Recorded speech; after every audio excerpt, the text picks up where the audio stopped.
Good evening, Little Masters, and welcome back to Season 2 and Episode 32 of the Rings of Power Wrap-Up, where the best part of waking up, and I know you probably want me to sing that, is Folgers in your cup, or so says Celebrimbor in his little dream world.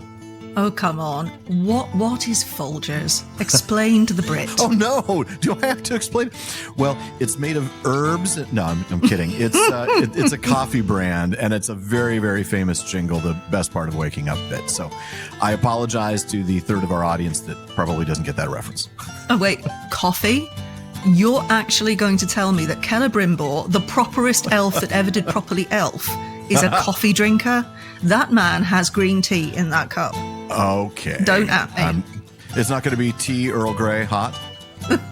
Well, remember, this is his illusion that Anatar is giving him. So maybe in the real world he drinks tea, and that's how he could have noticed that he's because he suddenly sees coffee in his cup? Right. It's not the mouse, it's not the candle, it's the coffee. It's Sauron's blood. Ooh, that was. We'll come to that.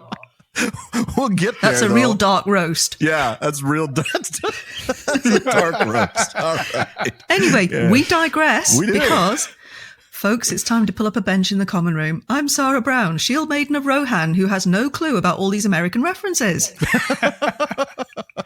And I'm James Tauber, the sage of the South, but still gets some of the American references.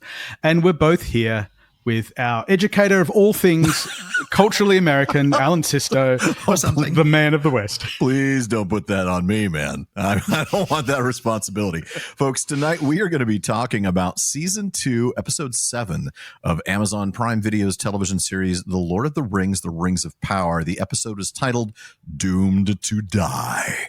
That's a cheery start. Isn't it? I mean, I guess we could say it differently. Doomed to die. Yeah, And then it just doesn't put a sound little anywhere pep near in your as heavy. step. Yeah, exactly. Anyway, before we get started, we want to offer a warm welcome for those of you joining us for the first time. Here at the Rings of Power Wrap-Up, we talk about the characters, story, and lore behind the Rings of Power. And of course, as usual, we'll be diving into some of Tolkien's biggest themes, things like mortality and immortality, free will and fate, fellowship, the importance of unity. And of course, we're going to do our fair share of speculating. And we hope you'll learn something new about Tolkien every time you listen. And we hope you have a few laughs in the process. We're glad you've joined us. And we hope you'll be glad you joined as well. All right, before we get into the episode discussion, do we have any corrections from last time? I don't think I have any on my end. James, what about you? None from me. Okay, I wasn't sure. It's so rare. Usually folks have pointed out a dozen things that we've messed up on. So Well, this makes a lovely change. let's hope it stays that way. We've only got a couple more episodes to do that with. Oh, challenge accepted. In the meantime, Alan, can you get us started on this one? Indeed. It's a little messy. You know how we typically break down individual storylines? This time around, that was much, much harder to do because of the way the storylines all came together in Eregion, whether it was Celebrimbor and Anatar, whether it was Arondir, whether it was Galadriel, Elrond, Adar, and the Orcs. So we're just going to look at two storylines. We will break out the Khazad-dûm storyline separately well after the break, probably after the second break. But we're going to go ahead and start with just the Eregion line, and it's going to be everything just chronologically through. And we start with, Celebrimbor in La La Land enjoying his cuppa on a nice, sunny, quiet morning in Eregion, which is why I think if it is tea, it's going to be a nice breakfast tea. It's got to be. If it's not coffee, I still think coffee, but that's just because I'm an American. It looked like a coffee ad, ad for instant coffee. That's what You clearly haven't been watching the tea ads then over here. I have not. Fair enough. And then, of course, he returns to work. I mean, it's clear they're sending us that message that he is still in that vision that we saw in the previous episode. Sauron is maintaining that illusion. And he goes back to work forging the Nine with what appears to be mithril, but as we'll see later, it's not quite. Alternative mithril. We always suspected it was not mithril because we only ever saw it as mithril in the vision illusion. Yes. And of course we're going to find out what it actually is, and that was not what I was expecting. No. There were some nice details in the forging process. I thought that was interesting. I'm not a blacksmith, but it looked like they were really paying attention to how these rings would be made with the little bands, and he was then shaping them and all of that. Yeah, it was actually nice to see a little bit more of the process there. Yeah. maybe a little foreboding shot of that crimping tool or whatever that was that patent thumb remover. Well, for all your thumb removing needs. Yeah. If that's how they market it, they're going to have quite a niche that was actually a nice setup, because it was. Later on when they showed the device, we immediately knew what it could be used for. Yes. Yeah. So that was a nice And it setup. wasn't actually too foreboding. It was only foreboding because we're seeing this in hindsight. But Right. yeah. And the 9 all on their stands. Celebrimbor's very pleased with himself at this point, isn't he? Yeah, he certainly seems to be. Although you can tell there's a little bit of cracking around the edges. He seems a little twitchier than usual. Maybe that's just me reading it into him, but he definitely seemed a little twitchier. I think you're right. I think he's starting to see that there's something going on. He's starting to get suspicious. I don't think at this point he knows yet what to be suspicious about, but he notices that missing gem. He on the hammer there, the little red missing gem on Feanor's hammer. And he's searching for it. He sees this mouse. Now, at that point, I'm immediately knowing this mouse is going to play some sort of important role. I don't know if he's going to carry off a ring. I don't know what he's going to do, but it's the second time this mouse has been here, and he's got more lines than any of the other Smiths not named Mírdania. So when a mouse is Chekhov's gun. Yeah, exactly. So, it's... I mean, it's going to turn out to be a glitch in the Matrix. Yes, that's exactly what it is. That was the thought. Yeah, exactly. He's Just got that this repetition thing on loop. And, Yeah. Sauron has forgotten to sort of freshen it up. Maybe he just didn't have enough bandwidth, enough CPU overhead while he's dealing with everything else. But Right. yeah, definitely a glitch in the Matrix.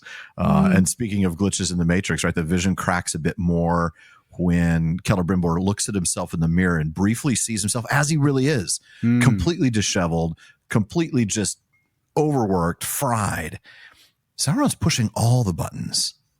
He is, but it does show there's a teeny bit of a limit to Sauron's powers when Sauron's dealing with other things, because he's attempting to multitask, and bless him, he's, in male form, so this is probably not that easy for him. Pauses for a moment to allow the two men to wince, but that's okay. Yeah. But clearly, when he's outside being the new Lord of Eregion kind of thing, Right. and he's got other plots and plans going on, little tiny things are slipping because he can't maintain it 100%. And that's why we get these glitches, because the missing gem, the ruby, as Celebrimbor refers to it later in the episode, the missing gem is not missing at all. But this is Sauron unable to keep up the entire image of the hammer all at once with everything else. And last episode, there were things that there was the missing hammer, right? Yes, that's right. When Celebrimbor thought, oh, my hammer is missing, and then he blinks and turns away, and there it actually is. That hammer. Yes. Because then, when it's drawn to his attention, Anatar is able to make that fix. But boy, talk about gaslighting, right? I mean, Anatar comes in, he starts things. Well, you know how forgetful you get. Ooh, that's a classic, isn't it? And it just gets worse. I mean, the rest of this episode is just classic gaslighting manipulation. It's just ramped up to a 10. And, we've been seeing that all season, but my goodness, it's so strong here. But instead, we get an interesting reaction from Celebrimbor. This is not him saying, because he has before acknowledged, I'm being forgetful. I can't remember these things. He's like, no. I'm focused. I've never experienced this level of clarity. It's clearly Sauron is not just building this illusion. He's also fueling Celebrimbor. He's giving him, forcing him energy. Yes. That he's burning through to accomplish this task. Yes, because Celebrimbor in the fantasy world here is, he still looks pretty good, right? Yeah, I mean, the hair is nice, and the clothes look reasonable, and he's carrying himself well. So there's got to be that going on, because when we see him when the illusion is broken, I mean, he's a mess. He's an absolute complete mess. Probably been working, 24-hour days for a week at this point. But this is the bubble that Sauron's kept him in. So you're able to remain focused when Sauron is keeping you in this bubble. Nothing can penetrate that bubble, and Sauron can push his own energies into you and maintain that level, so that that's all Celebrimbor thinks about and nothing else. Exactly. He becomes obsessed. And he does really seem like that's exactly what's going on here, is that he's obsessed. But speaking of obsessed, Anatar wants an update, right? What's your progress? How long till the 9 are ready? Why do you guys think he's in such a hurry to get the 9? Time to go. He's done with Eregion. Because, I mean, it's not like he knows who he's going to give them to yet, but he's got to get out of here. Yeah, I assume it's just the need to get out of Eregion as quickly as possible. Mm-hmm. That's what I thought. Yeah. I mean, I'm still slightly distracted by the whole change in the nature of the rings being made for the individual people. And this kind of reminded me of that because it's so focused on we need the 9 for the men. Yeah. But that's the thing. I think that really does sort of throw me a bit when I think of the attack on Eregion. I think of Sauron leading it. I don't think of to get the 3. I mean, it's completely reversed because he's already got the 9 and he gets the 9 and the 7. Celebrimbor reveals where the 7 are at that point, but he doesn't reveal the 3. Right. So in the books, Sauron's already got the 9. He tortures Celebrimbor. Celebrimbor gives up the 7, but he will not give up the 3, and that's when he becomes Celebrimbanner. Here, he's already in there. So it's it does sort of change all of that. And it's all tied into this idea of what appears to me to be the showrunner's desire to make the rings look more and more corrupt. Like the 3 were okay. The 7 were pretty corrupt. The 9 are going to be even more corrupt. And the 1 is pure evil. And it's a way of telling the story. It is. It's a way. Yeah, it's a decision. And I think in certain senses that it does simplify things a little. And they have said they wanted to do it in the order of the poem, right? The 3 rings for the elven kings under the sky, 7 for the dwarf lords in their halls of stone, 9 for mortal men doomed to die, hence the name of the episode. So they didn't have to, just because that's the way it is in the ring rhyme. Well, I think what disappoints me is I saw this as an opportunity to correct the common misunderstanding. Yes. Because I think that the casual book reader, especially if they know the poem well, assumes that the rings were created for those specific races and so on. I mean, it's an interesting question of why the poem is written that way, given we know that the 16 were indistinguishable initially. It's a very retrospective poem. Yes. And the word for is a little confusing. They weren't made for the dwarves or for men, but they ended up that way. Yeah. So it's one of those sort of deeper lore points that I had hoped the show would clarify for people, but it's actually just reinforced the misunderstanding. Exactly, it really has. In many respects. I suppose the choice had to be made for the narrative to move at the pace that it does. Yes. Because if you did it the way in which Tolkien has it, you've then got to build in the whole, okay, who am I going to give these rings to? I've got all these rings. Who am I going to actually pass them on to? And I suppose you've got to build the narrative in a very different way to do that. I'm not saying you couldn't do that. Right. But it's, I suppose, doing it this way, the building blocks are laid out. It's a real shortcut to understanding, a shortcut to meaning for the audience that isn't, I suppose, as steeped in the Tolkien lore as people like us would be. Yeah, right. I mean, it gives them a chance to show the impact of the Dwarven rings already, whereas we wouldn't see that until next season at the earliest. Right. If Sauron didn't capture, if Sauron had captured the rings like he does in the text. Yeah. And when the whole thing is called the Rings of Power, I suppose they really want to show the Rings of Power and what's happening to them. And that's fair. And I suppose in one way it also gives us a chance to see the Dwarven ring story from the Dwarven side, which of course, you know, the story for that ring, for Durin's ring specifically, is that was given to him by Celebrimbor. That's what the dwarves maintain. Whether or not that's true, you know, it's another one of those some say sort of moments in Tolkien. And so being able to see Durin get the ring in that instance does at least feed into the story of the Dwarven rings a little bit. Yeah, I mean, you bring up a good point that the some say doesn't work in a visual medium. You can't do that in television. It's very, very difficult to do unreliable narrator and different perspectives. Look at how hard we've beaten up the Mithranium, because that's a some say, right? This apocryphal story. And it doesn't fly. Yeah. I want to bring up another thing, though, given the sort of change in the whole ring order and everything. What impact do you think that will have on Celebrimbor's end? Because there's a sense in the way that the book tells the story, there's a sense in which Celebrimbor redeemed himself to a certain extent because he... By refusing, exactly. How is that going to work, do you think, in Maybe this? he's going to refuse to say where the 9 are, to whom he gave them, where they've gone. He will end up hiding the 9 or getting the 9 out of the city somehow, and he'll end up refusing to reveal where the 9 are. Well, I mean, that does we do see that in this episode, right? That's the thing. I think with him getting the 9 out to Galadriel, they're going to be gone. I think he's going to refuse to say who has them, where they've gone. He's going to try to mislead Sauron. Sauron's, going to end up doing exactly to him what he does in the books, but over the 9 rather than the 3. Rather than the 3. Yeah. Yep.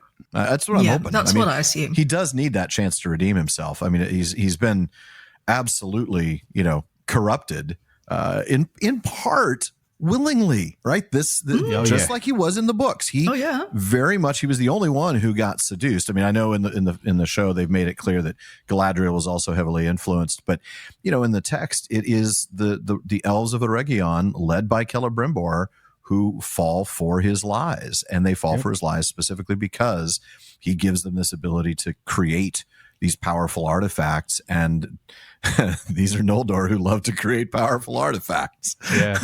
It's Celebrimbor's, it's Feanor's grandson. So I've got one more sort of bit of speculation to ask you about. Yeah. And that is how they're going to place the making of the One Ring in relation to this. Yeah, boy, that is going to be interesting. Because that's a shift, right? Because in the books, it's the forging of the One Ring that triggers Celebrimbor. Right. That something's going on. It might trigger the other 3 rings in the sense that they will now know they can't use them anymore. Right. And we've seen some mighty powers, right? At least with Nenya, we've seen that healing ability. I don't know if we'll be given a glimpse of the other abilities of the other rings. Yeah, and I don't know what Adar thinks he's going to do with Nenya. But I know, seriously. That's the thing we'll come to. But, I think when the One Ring gets put on, and I do think they're going to have to stick with the Mount Doom creation, because that everybody knows the ring can only be destroyed in the fires of Mount Doom. There will be an explosion of shouting if it's not forged in the fires of Mount Doom. Yeah, even the Jackson loyalists. Exactly. They've seen it forged in. Yeah, it's not just a written lore thing; it's a Jackson film thing. So you've got to stick with that. So he's going to end up back in Mordor, which means there's going to be that conflict, just like we talked about at the end of last episode with, Adar bringing him his army, which means you're going to have to get rid of Adar. So I think Adar's time on the show is coming to an end. We'll talk about that at towards the end of this episode. I mean, I just have a feeling that that's coming too. Sauron's going to end up taking the orcs back to Mordor, forging the One Ring, and then next season we'll see that the 3 can no longer be used because of the 1 at some point during the year. It may take the entire season for him to forge that ring. I don't know. It depends on how they want to play that with the line of him being taken back to Númenor as a prisoner, because he has to have the One Ring with him when he goes back to Númenor in order to have the influence over Ar-Pharazôn and the Kingsmen. So lots of fun. And we're like only 5 minutes into the episode. This is going to be a long one. So Anatar laments, fakely laments. I mean, he's so good at this. I have to say, kudos to both Vickers and Edwards. Incredible acting throughout these sequences. It's going to be a sad day when you're done. Celebrimbor, all things must end. But I have to say, at that moment, I think we finally see Celebrimbor is now suspecting something. Yes. Something is up. It's all starting to crack, isn't it? Yeah. What I love about Charlie Vickers' acting in these scenes with Celebrimbor is that just by a little twitch of the face, you can see what's going on behind those eyes. So he will do the fake smiley, lovely friend thing to Celebrimbor's face. The moment Celebrimbor looks away, you can see the change. Oh, yeah. And he holds himself differently.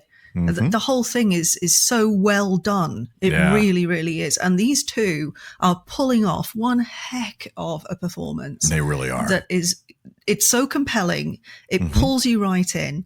And even for those of us who, we kind of know what's going to happen. We know it's got to happen. Yeah. But I'm sitting here and I'm happy to be watching it actually going on. Yeah. Yeah. Their scenes are definitely rising to the top. Yeah. I mean, I still think the Durandisa scenes and the Duran Elrond scene, those are amazing too. Those have been great since season 1, but these two are just revealing a level of skill in acting that's just really impressive. Yeah, I agree. I would expect that from Edwards. I have to say I wasn't sure that I could expect that from Vickers. He's a younger actor. He's not as experienced as Charles Edwards. And he's done phenomenally well. Like you said, just conveying, even that fake smile looked fake. Like as viewers, you're looking at that going, oh, that's a smarmy fake smile. You know, you totally see the layers of manipulation. It's really, really well done. And speaking of looks on his face, he walks out with that neutral look on his face with that exterior shot we had in the trailer with the Region ablaze, the catapulting, shots coming through. And he's just walking towards camera calmly as can be, like not one bit bothered. No, not at all. Everything's going to plan. Yeah, that's right. I love it when a plan comes together. The catapults keep firing. We get a real brief cut to Adar and the orcs, right? The catapults keep shooting and Adar says it's time. But then we come right back to Eregion, where Annatar is asked about Celebrimbor's commands. I don't know why Mírdania has a question about that. She's a smith, not a soldier, but okay. She's one of only 2 elves permitted to speak, apparently, in the city of Eregion. They're the only ones with their equity cards. Yeah, exactly. So according to him, and once again, he lies really well. I know people have said, well, he does such a good job of telling the truth, but in a slightly different way. No, in this case, he's flat out lying. Celebrimbor won't permit a counterattack. The river will keep us safe. And then again, he just tells the troops, we're going to disobey his orders. Put together your finest troops. I'm taking command. So I just have a question about the river as a defense. There's a bridge that we see. I thought the same Did you thing. see the bridge? I saw the bridge. I saw the bridge. And of course there's a bridge. And it's funny because when we talked about it in the past, I think we brought up the question of they're going to cross the bridge. Are they going to? I mean, are they going to cross the river? They're going to dam the river. Are we going to get a Turin Nargothrond moment? You know, with and for the deep cut folks who don't quite catch that reference, 90-second version, Turin goes to Nargothrond, a realm of Finrod where he lives in caves and it's totally secret and they live like, they hunt like spies, and he goes, oh, we're going to do it this way. And he builds a big old bridge, and then Glaurung, who's a dragon who doesn't have wings, says, thank you very much for the bridge. I'm going to walk right in and destroy Nargothrond. And Turin does a facepalm and wonders why he built a bridge. No, he doesn't. That's actually part of the problem, is he still doesn't think he did anything wrong. So yeah, there's this bridge and you're like, they've got to use the bridge, right? Now, of course, it's a choke point. And every time, if they were to use the bridge, we would have seen an attack repelled, I think, unless there was some magic power involved. But yeah, the river is a solid defense, especially when you have a very narrow bridge like that. So we'll get to the actual ground assault later. I have some...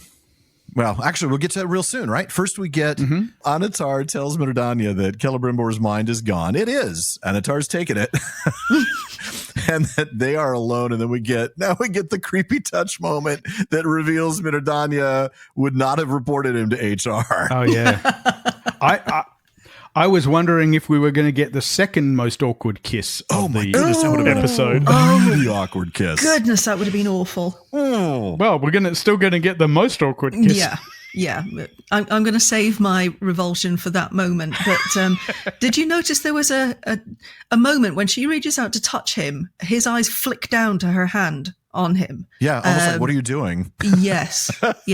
I touch you. Yeah. You don't touch me. Correct. Yeah, right? It was very much that sort of like, what are you doing? Get your hand off me. Mm-hmm. But he shifts real quickly, right? He gets into this, you're so good. And, the line made me cringe. Please tell me I'm not alone in this. You've proven your quality. Is this another Jackson callback? Why did you do that? No. You could have said anything else. You could have said you've proven your loyalty, or I value your support, or anything. I winced. Don't tie Faramir to Annatar. It's the weirdest callback. That was a bit strange. I'm not sure why they did that. Cringy. There's so many of these. I swear one of these days I'm going to go back all the way back to season 1, episode 1, and I'm going to count out all the cinematic callbacks. Yeah. Mm-hmm. In terms of the language stuff, it's something that I plan to do on the website. Is actually find, because I can easily do that. I've got the subtitles. True. I've got the Peter Jackson subtitles. I've got the books. I can say what are the phrases that are shared among them. It's so. I think I said this last time. It just takes you out of this adaptation and puts you into that adaptation, which is a mistake. It's a tactical mistake. If for no other reason, then you're now stuck comparing to something else. Right. The worst part is you're comparing it to perhaps the best adaptation of Tolkien that we've seen. It may not be perfect. I'll never say that the Jackson Lord of the Rings are perfect, but I will say they're arguably the best adaptation, aside from maybe the BBC radio play, but not as many people have gotten to hear that. And Lotro. I love Lord of the Rings Online, 100%. I think that's the best adaptation in any medium. Yeah, I guess I was thinking of television audiovisual type things, television or film, rather than interactive. But then after you've proven your quality, we get when the time comes, I'll make sure you are rewarded or something. Really? Yeah. I mean, I kind of thought we were queuing up for a really awkward kiss later, but no, as we'll see, it's just the worst railing kill, but we'll touch on that later.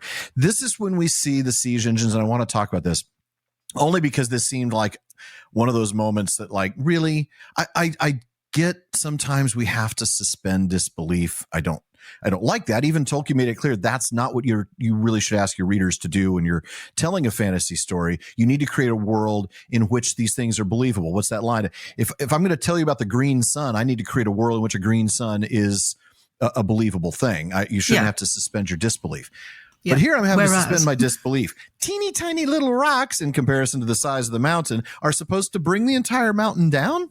These aren't explosive. And very easily. I mean, it was very easily toppling like it was crumbly rather than rocky. Exactly. Almost like they were the ash heaps of Thangorodrim rather than actual mountains. Yeah. Whereas if you're going to flick what is essentially a pebble at a mountain, the mountain's just going to sit there going, What? Why are you doing that? Who's touching me? Yeah. I mean, at this point, you feel like a 1.6 on the Richter scale would have brought that entire mountain down.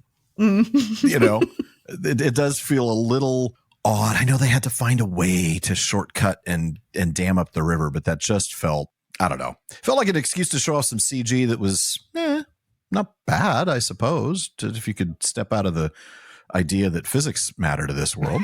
Well, of course. And unless those mountainsides had been subject to the worst possible erosion over the last few centuries. They're made of sponge. I mean, they're just, it's like coral reef instead of a mountain. That took me out of it. And that's the thing. I don't mind when weird decisions are made or when strange magical forces are used to accomplish a dialogue or a plot point. That's fine.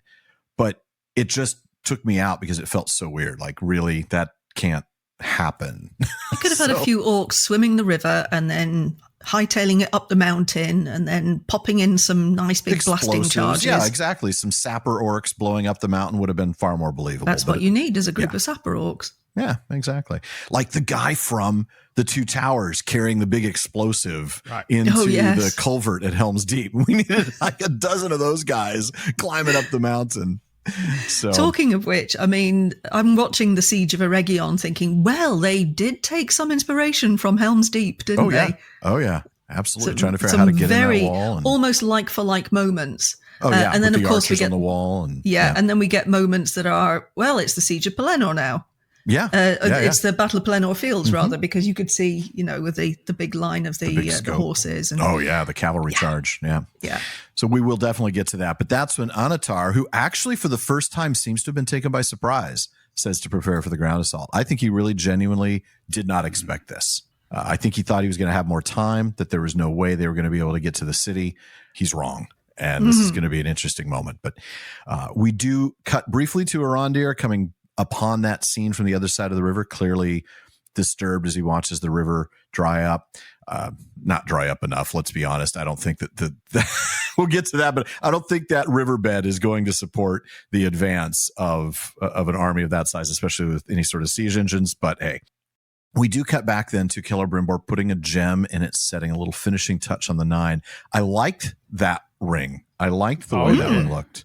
Yeah, they look good. Yeah, I thought those were actually prettier than the elven rings. Yes, and I agree. Definitely prettier than the dwarven rings. Which the were, dwarven rings are kind of big and gaudy. And they were very blingy.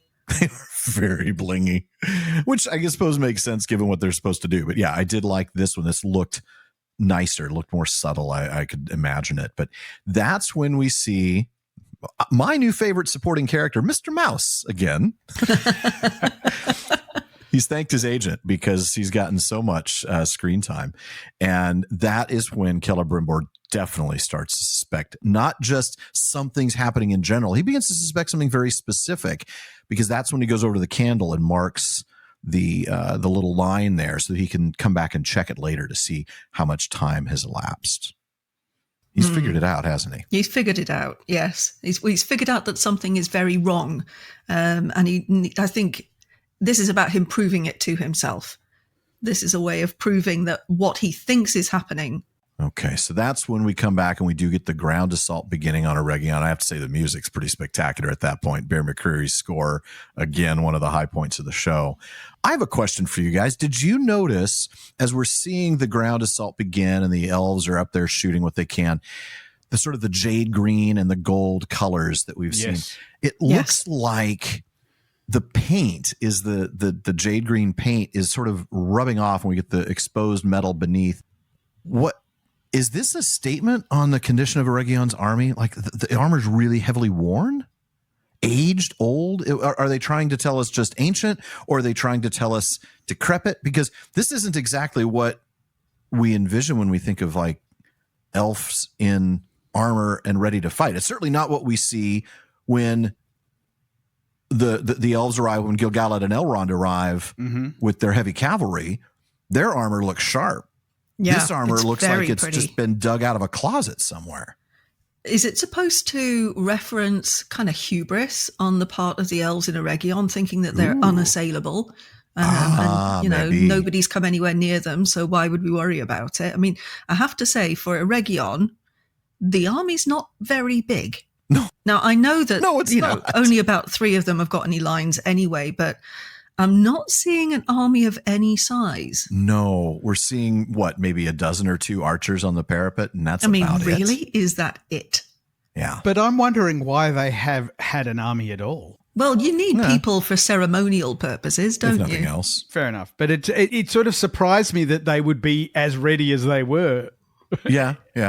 That's true. I mean, they're not in a time of conflict. They've never been. No. This is the only time that Eregion ever gets attacked. That's true. I mean, to their minds, Morgoth, the great evil, was destroyed at the end of the first age. Here we are, safe, at peace, no threats. I mean, obviously, the origin story of Eregion is slightly different. Well, yeah. There's no indication that they've had any conflict ever. No, you're right. So why would they have any standing military? And yet they do, but it's very small, as Sara pointed out. It's very, very teeny tiny. And wearing very decrepit armor, it looks like. Just, ratty and unmaintained, which seems very un-elf-like. But I do think it's some sort of a statement, especially when you can contrast it with the armor that we see Elrond and Gil-galad and those troops wearing. It does feel like they're trying to say something. But like you said, Sara, it could be a statement of hubris that, look, we don't even bother with this because nothing's ever going to happen. Certainly that one line where he says, ground assault. What are you talking about, ground assault? That can never happen. There is an overconfidence of sorts. So it could be that. It could just be trying to show ancientry. I'd have to look more closely. Is it possible at all that it's actually just part of the design? That's what I was looking at. I kept pausing over and over again, and I saw different patterns on the helms and different wear amounts. Like there was one elf that had a lot more wear on his armor, like a lot less of the jade green and a lot more of that shining gold beneath. Though I can't imagine it was actually gold. Gold would be a terrible metal to use as an armor. Right. Too soft and too heavy. Really soft and really heavy. Exactly. Exactly. Just looks pretty. It's only good for ceremonial purposes. Some sort of a bronze mix, maybe. I don't know. But I thought the exact same thing, James. That was my first question was, let me pause at the helmets and look to see if this is some sort of like leafy pattern or something. That's what I want. That's what I was wondering. Yeah, that was exactly what I thought, and but I couldn't spot any evidence to support it. Everything showed what appeared to be random shapes on the helms, and some with more wear, especially along the edges. You could see more wear along the edges of the armor as well. So anyway, I don't want to get too bogged down in that, but I thought it was an interesting thing to note, and it made me wonder what they were trying to do with it. I did like that it gave us yet another set of elf armor to look at, right? We've already got Arondir's very cool wood with the I love that piece. And then we get Gil-galad and Elrond's army coming. So I do like seeing the different. This was different again. And And the putting aside what you said about it sort of looking aged or decrepit in some way, it was very pretty. And I wonder if that ties to it more being for ceremonial use as well. Yeah, maybe. That's true. The helms especially. Yeah. Mind you, I mean, they are outshone by Gil-galad's army. Oh, they are. That armor is just gorgeous. It really, really is. So coming back here, though, Mírdania, again, playing the role of Smith, who's now becoming a military observer, notices a different kind of siege engine coming, one that I, again, don't think would be able to actually traverse the sock being wet. It would totally sink into the riverbed. It would have gotten 3 inches in and just gone. Yep. It would have been done. No way that would have crossed. We see individual horses sinking into the mud, but somehow this Ravager makes it all the way across. Weighs a freaking ton. Hand wave. It's all good. Yeah, exactly. Hand wave. Adar just sort of magically made the ground firmer there. It's designed, or I shouldn't say it's designed like a siege hook because it doesn't look like that at all, but it seems to function the way a siege hook would have done, which is that to pull stones from the wall. It's a very complicated mechanism in doing that, though, it seems. The drilling into the wall or the hammering into the wall, and then sort of cranking up the tension like you would for a ballista or a catapult. And then as it snaps, pulling the stone out. It's a very interesting mechanism, and they did a good job of showing us that, so then we could use it against Dameron later.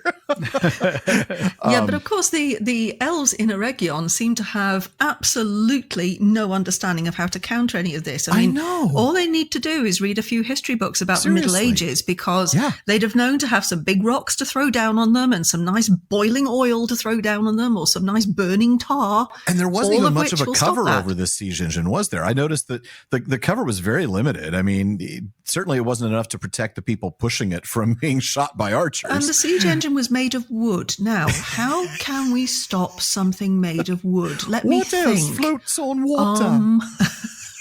I mean, some burning arrows straight into the siege engine. Yeah, that would be nice.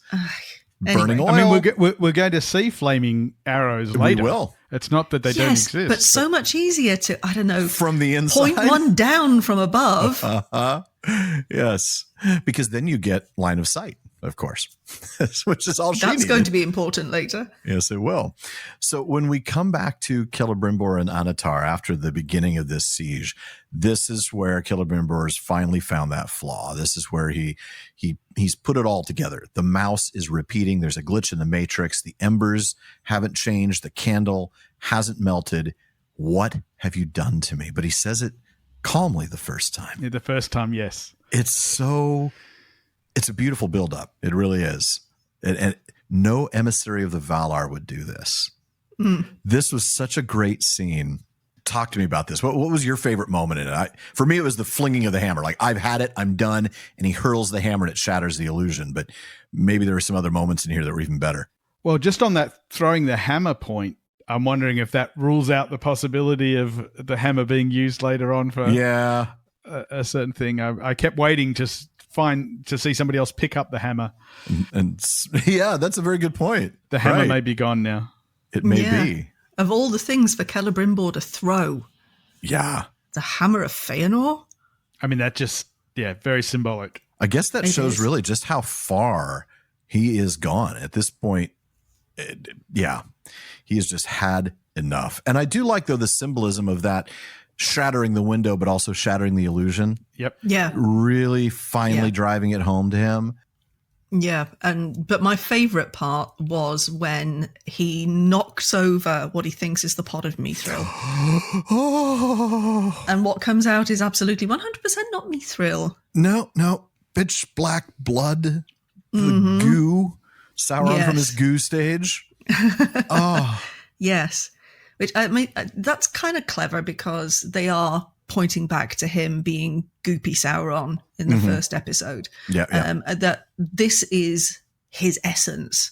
This is what he is at the core, is this black goop, which is just grossness and evil. And the fact that Sauron has, as he puts it, sacrificed some of his goop to go into this pot that will therefore go into the rings instead of Mithril. Yeah. Now we know why the 9 are going to be so corrupted. And that's the thing. I mean, the line "true creation requires sacrifice," the way he sort of threw Celebrimbor's words back at him, fantastically done, I have to say. Once again, Charles Edwards and Charlie Vickers just knocking it out of the park here. I want to come back to something it's my fault for not bringing this up before. We've talked about what I often call the Shippy test, which is really the Tolkien test, but it was Shippy kind of framing it this way in a talk that he gave about adaptation. Going back to letter 210, Tolkien's writing about, to Zimmerman about the script that he was making for that thankfully never made adaptation. And he says specifically, adaptations that fail tend to fail because they've missed the core of the original. They don't understand where the core of the original lies. I meant to sort of apply that test a lot, as we've gone through this. I've just sort of shelved it because we've just been kind of talking through it from a perspective of lore. But, we've got some changes that have to be made because of the change in medium, right? You're telling a story in film, so it can't be told the way it is in printed words. And we get that those changes have to be made. We've already talked about a few of those. Does this change, this very specific change of pouring his own blood into the 9, making them very, very different from the 7, does that miss the core of the original, or is it just a different adaptation choice that really won't change what we understand the powers of the 9 to be? Well, I think there's two things to distinguish here. One is this whole notion of pouring your blood into the making of rings. And the other is the fact that it only applies to the 9 and not the 7. And we've touched on the second one already, which is, I'm kind of disappointed that they have delineated the rings the way they have. The whole construction is different. And I think the downside to them doing that is we lose some of the explanation that, like you and I talked about, Alan, on Prancing Pony podcast, of the different reactions to the rings being because of the nature of the beings that wear them. Yes. Right. They've kind of removed that as an explanation. Previously, we could have said the reason that the 7 are different from the 9 is because dwarves are different from men. Right. But now they've taken that off the table now and said, no, the difference is they were made completely differently. Yeah. So we lose an opportunity there and I think Tolkien's intention was to actually say something about the nature of dwarves and the nature of men that we lose. So I think that's the downside.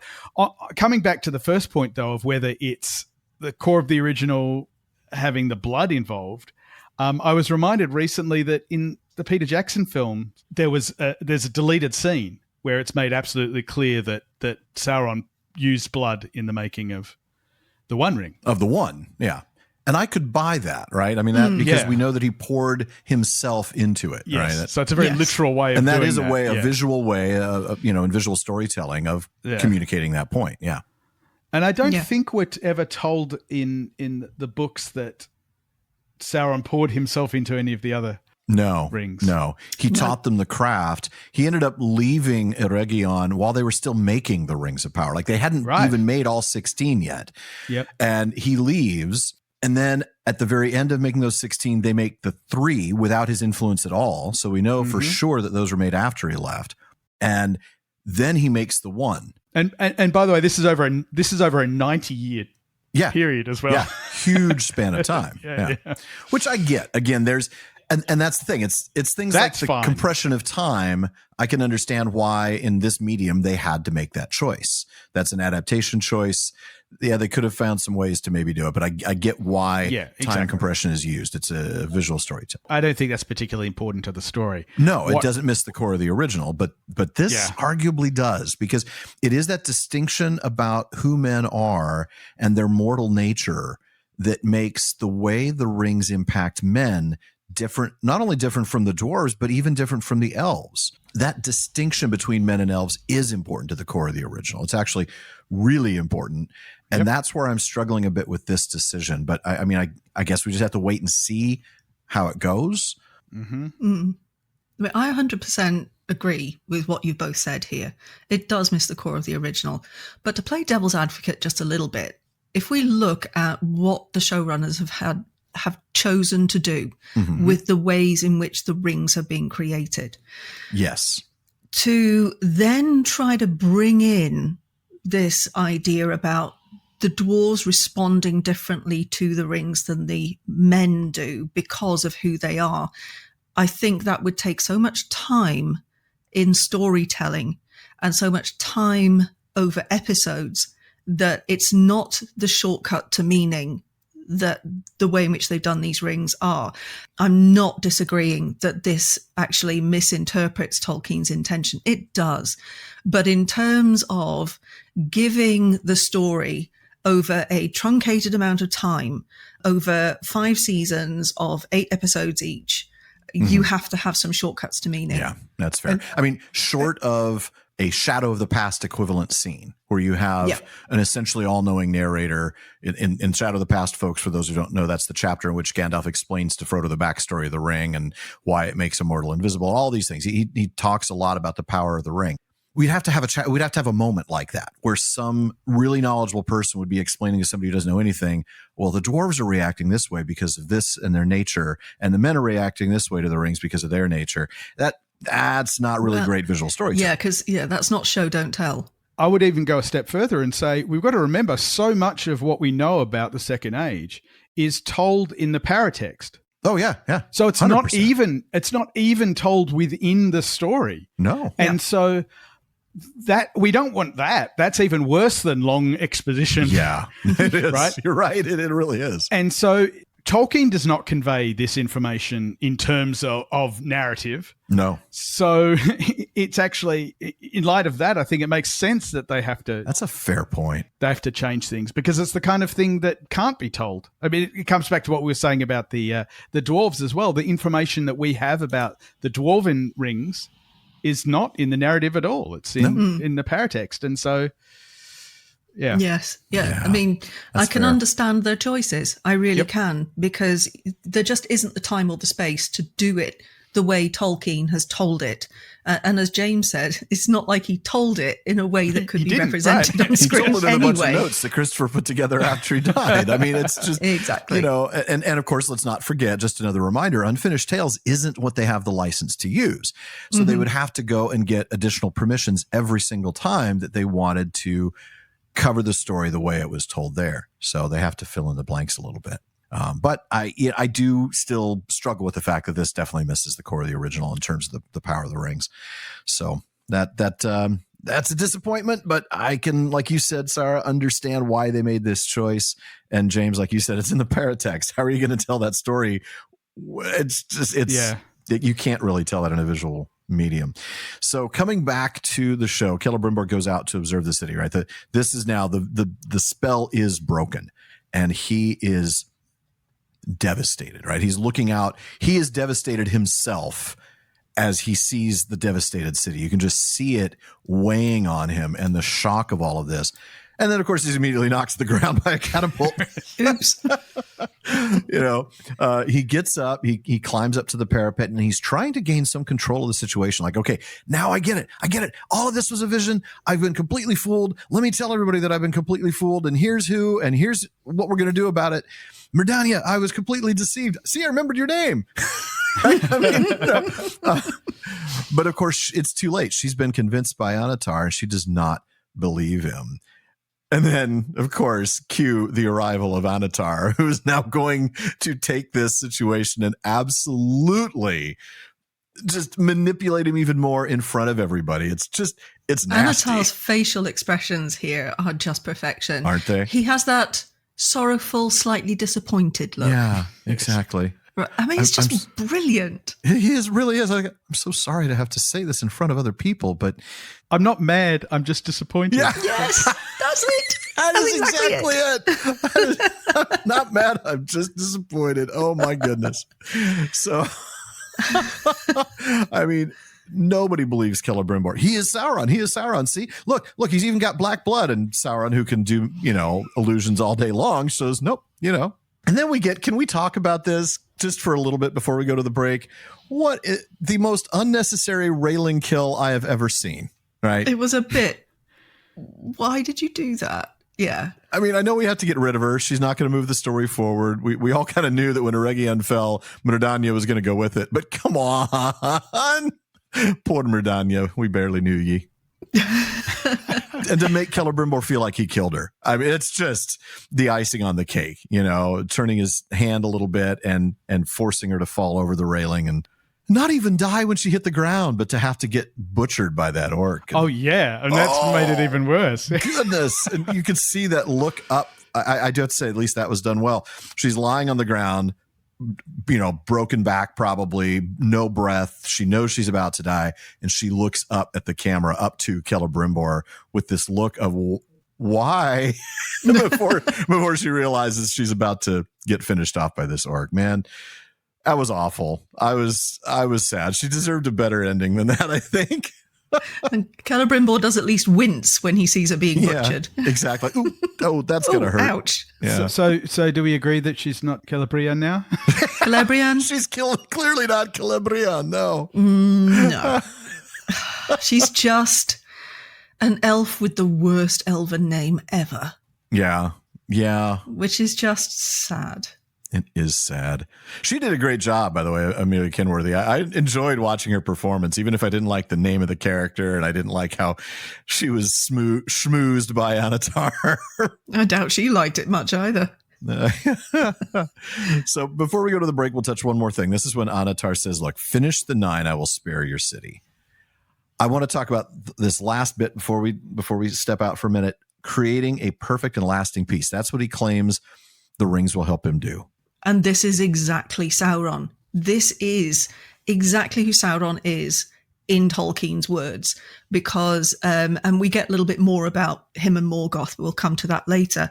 The difference between Morgoth, who's just chaotic evil, just wants to destroy everything, and Sauron, who does not want to destroy everything. He wants to order it as he sees fit, so that, the world will have a sort of lasting peace, because everything will be under his rule and his sway. Everything will bow the knee to Sauron, and nothing else will be permitted. But Sauron truly believes that this is the way to go. Yeah, he really does. This is the right way to do things. And clearly Vickers has read about that. I was actually very impressed. I read an article, can't remember exactly where it was, but the quote was, I think that there's that inherent side of him that it's just like, I'm going to control and heal and fix Middle-earth because it's in my nature. But there's also an element of, he was under Morgoth. He was Morgoth's right-hand man all throughout the First Age. He just saw Morgoth. Well, I can't read this part. He just saw Morgoth just destroying stuff all the time. Morgoth was a nihilist, and he absolutely was. He gets it. Yes. I mean, Vickers has done his homework. That is exactly what Morgoth wanted to do. He wanted to destroy everything, whereas Sauron just wanted to control it. And that's exactly what he says. He says, if Morgoth couldn't control something, he would destroy it or anything like it. I think he's seen the missteps of his master, and that makes him want to do things another way. Positive for him, bad for everyone. And that is Sauron to a T. Like you said, Sara, he does want a perfect and lasting peace. Yep. Under his control, under his sole authority, there will be peace. It's sort of like the Empire in Star Wars has brought peace, right? Yes. Yes. Under my absolute dominion. Galactic peace under Palpatine. Sauron is Palpatine. All right, well, folks, we will come right back and we'll talk more when we do.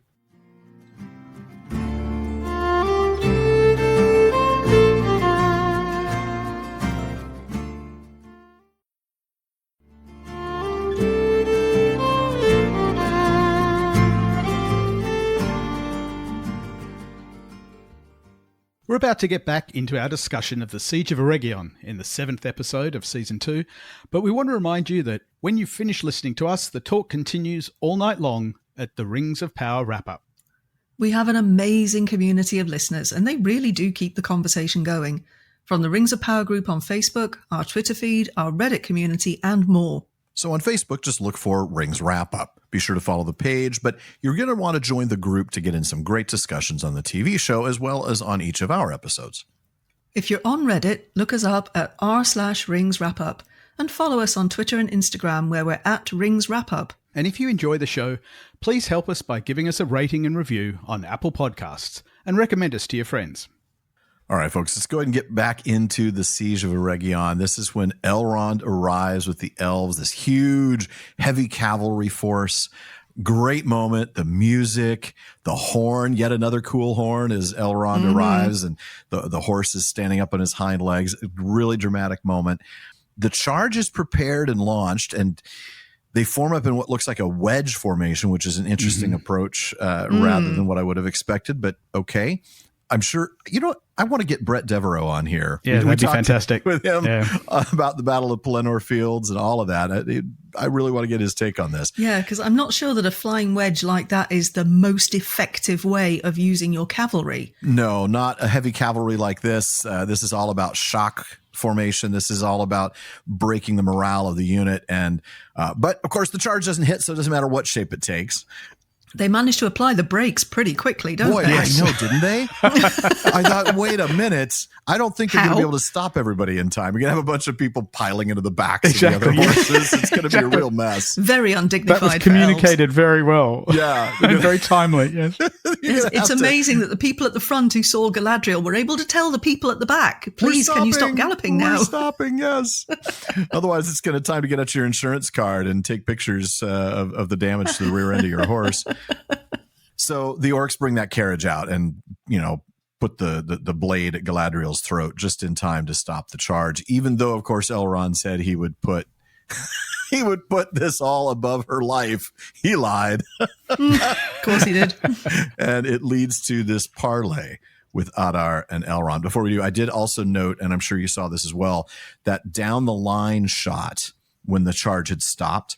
Yep. The light and dark was so dramatic. Yes, that was beautifully done. Yeah, it was beautifully done. Maybe a touch stronger than it needed to be. I felt like it was a little bit like beating me over the head with it, because that's a really strong cinematic thing to begin with. We always put the good guys in the light, the bad guys in the dark, or there's always a moment where a character steps from the dark into the light as they determine something, decide something, come to some knowledge. So it was a good use of that trope, but it was a touch over that. Still beautifully shot, though. I will say that. It was beautifully shot. Yeah, it really was. So let's move into that parlay, right? Galadriel, you guys should have just finished the charge. I told you. Adar doesn't want to hear her anymore. To cut out her tongue if she talks. But instead, we get the conversation with Elrond, right? Give me what I need to defeat him. How's he going to use the ring to defeat Sauron? I do not understand this. They really haven't made this very clear. What have we seen Nenya do so far? Right, heal. We've seen it heal. Yeah, that's all. That's what it's done. What does Adar think he's going to do with the ring? How would Adar have any idea what it could or couldn't do? True. Yeah. So maybe he misunderstands what the ring is capable of. But you'd think Galadriel would say, hold on, sunshine. Right, she wants Sauron destroyed too. That's true. This ring ain't going to do it. This ring is going to heal things. That's it. We're going back to last episode when she's saying, well, maybe, the two of them are together, like, well, maybe the power of the crown of Morgoth and the power of this ring will be enough to destroy. But how? Yeah. What are the mechanics of that? How does the combined power work to take down Sauron? Does it heal him? Does it heal his heart and turn him into a nice guy? I mean, I don't think that's how it's going to work. Eregion's going to need a bit of healing after all of this. Definitely will. But I just don't see how Nenya can be wielded by Adar to do anything against Sauron. Yeah. I mean, we can come back to the idea of it being a power amplifier, which in essence the Elven rings are. I mean, in the text, that's clearly what they do. But that's not what they've shown. That's not what they've chosen to do with the rings here. Right. So you can't fall back on that. But even then, I don't think with a power amplifier that Adar has enough power to destroy Amaya. We saw, at the very beginning of season 2 with the murder, quote unquote, of corporate Sauron. I'm your new CEO. Please don't fire me or kill me. Really interesting thought about give me the ring and I need that to defeat him. I do like what he said, though. Eregion has already fallen to the shadow. It belongs to the deceiver and every elf within its walls. Well, he's not really wrong about that, is he? Mm-hmm. He's not. I thought that was a powerful line coming from him. Mm-hmm. Like, you could have had Elrond say that. Eregion is lost. The elves are lost in there to Sauron. We're going to try because we're never going to give up, but they're lost. And it would have been just as accurate. But to hear it from Adar, I thought was a really interesting way to deliver that point. Yeah, I agree. Yeah. So it just comes down to a real simple thing. Give me the ring, take Galadriel, and leave Sauron to me. Yeah, but I mean, really? Okay, that's fine. Here's Nenya. Have fun. And we'll just let you get on with it. And the orcs can do whatever they want, and that'll be fine. Gil-galad will be perfectly happy with this. Oh, I'm sure. And by the way, can we explain why... Where Gil-galad is? Since Gil-galad was in that charge, why is he not the one in this parlay? Oh, you don't send your king in. No. That makes Adar far too important. Okay. I thought you that send might be in the the case. second in command. Yeah, the scribe. No, I think that's the correct thing to do. The herald, who's more likely to carry a scroll than a sword and all that good stuff. Yep. There was some good dialogue in there, I admit. Like, you've never seen me wield either. I thought that was nice. Speaking of dialogue, that was kind of a nice little Easter egg or toss, throw me a bone to those of us who are lore heavy. The mention of Melian the Maya. Mm-hmm. You have the wisdom of you have the beauty of your. I can't remember exactly how you put it. Foremother. Your foremother Melian, and that if you have any of her wisdom, you will take this offer, Of course, the other thing it does is it tells us how old Adar is. Yes. I love all those touches, like the one we saw before when he uses the Shibboleth of Feanor in Quenya. It's just these little touches that remind us how ancient he is. Yep. Most likely one of the original elves. I mean, one of the 144 awoken at Cuivian, and he is ancient. He's been around the block a couple of times. Yeah. Yes, he has. I did find it interesting. I mean, look, I'm not going to, it's pretty clear Adar has a substantial force. And he says, you can fight me, but you're going to lose. And fine, you can say that. You can make the point because we outnumber you 10-1. We're going to crush you. But I didn't get the idea that he'd be able to outmaneuver them. It's a cavalry force. Yeah, cavalry v infantry. I mean, I felt like there were some. I really do want to see Brett Devereaux's take on this. For those who don't know him, Brett's an ancient historian, ancient military historian. His specialties like, the Roman military and all of this. He's fantastic. We've had him on the Prancing Pony podcast twice, once to discuss the siege of Minas Tirith, and then once to discuss the Battle of the Pelennor Fields. And they were both fantastic discussions. He's really knowledgeable about that stuff. And his blog, which is called A Coup, ACOUP, a coup, but it stands for a collection of unmitigated pedantry. So he's us. He will do, I'm sure, a fantastic breakdown of this because he does like to point out the immense flaws in military tactics as represented on screen. But I did feel like, okay, you're not going to outmaneuver, but you do outnumber us 10-1. So not good odds, even though Elrond rejects the offer. And now we're going to get to the thing that takes up the next hour of our discussion. I'm kidding. Please don't let it take up an hour. But that's when we see the I'm stumbling trying to say it, the kiss. Mm-hmm. Yeah. Before we get to the kiss. Okay. Not wanting to. Yeah, please, anything to delay the inevitable. Yeah. It's that delayed gratification. I was a little confused by Adar's response to the rejection of the offer. Why is there even an offer being made? Why not just kill I don't understand. That's true. Why not kill Elrond and take the ring? Like he because what's Elrond's line about it'll only happen if he says something about beat me on the field and you can take the ring. Basically take the ring off my dead body. Yeah. So, but what I don't understand is why is Adar being like all gentlemanly about it? Oh, yeah, honorable about it. I think we are supposed to see him as sort of an honorable foe. I mean, think about all the things that we've seen of him loving his children and referring to them as his children. But it's one of those weird. It doesn't make sense. I'm trying to think of the way of putting it. It's why wouldn't you just kill him, kill Galadriel? I told you, give me the ring or I kill Galadriel. Now you're not giving me the ring, so why don't I just kill Galadriel? Exactly. He's not going ahead with... Yeah. Yeah. I can kill Galadriel. I can kill you. I can take the ring off your dead body right here and now. Yeah. I didn't get that bit. Or I can waste the lives of the children that I claim to love in order to take the ring off your body on the field. And as we'll see later, that actually may come back to bite him. Yeah. Yes. It might. Little overconfident, but he's confident in Durin, right? That's the thing. And we'll get to that. But before we get to the explanation of why he's so confident, mistakenly so, the kiss. We got to talk about it. We have to talk about it. I don't want to talk about it. Can we pretend it didn't happen? So in the context of where we're at in the story, it's not that weird. No, of course not. It's only because of what... She's a married elf. It's only because of what we know. Well, that actually is true. He may not know that. Who knows what he knows? He's her friend. He would know. Yeah. Yeah, and we all know elves and marriage and their fidelity. True. That is true. But still, yeah. She's a bit older than him as well. Yeah, well, how much... I mean, it is... I think it's creepy even now because just the age difference alone. Can we just, I know you said it's not super creepy given what we know in the show. That is, but come on, she's so much older. So she's born, according to Morgoth's ring, some information we get in Morgoth's ring, that she was born in the year of the trees, 1362.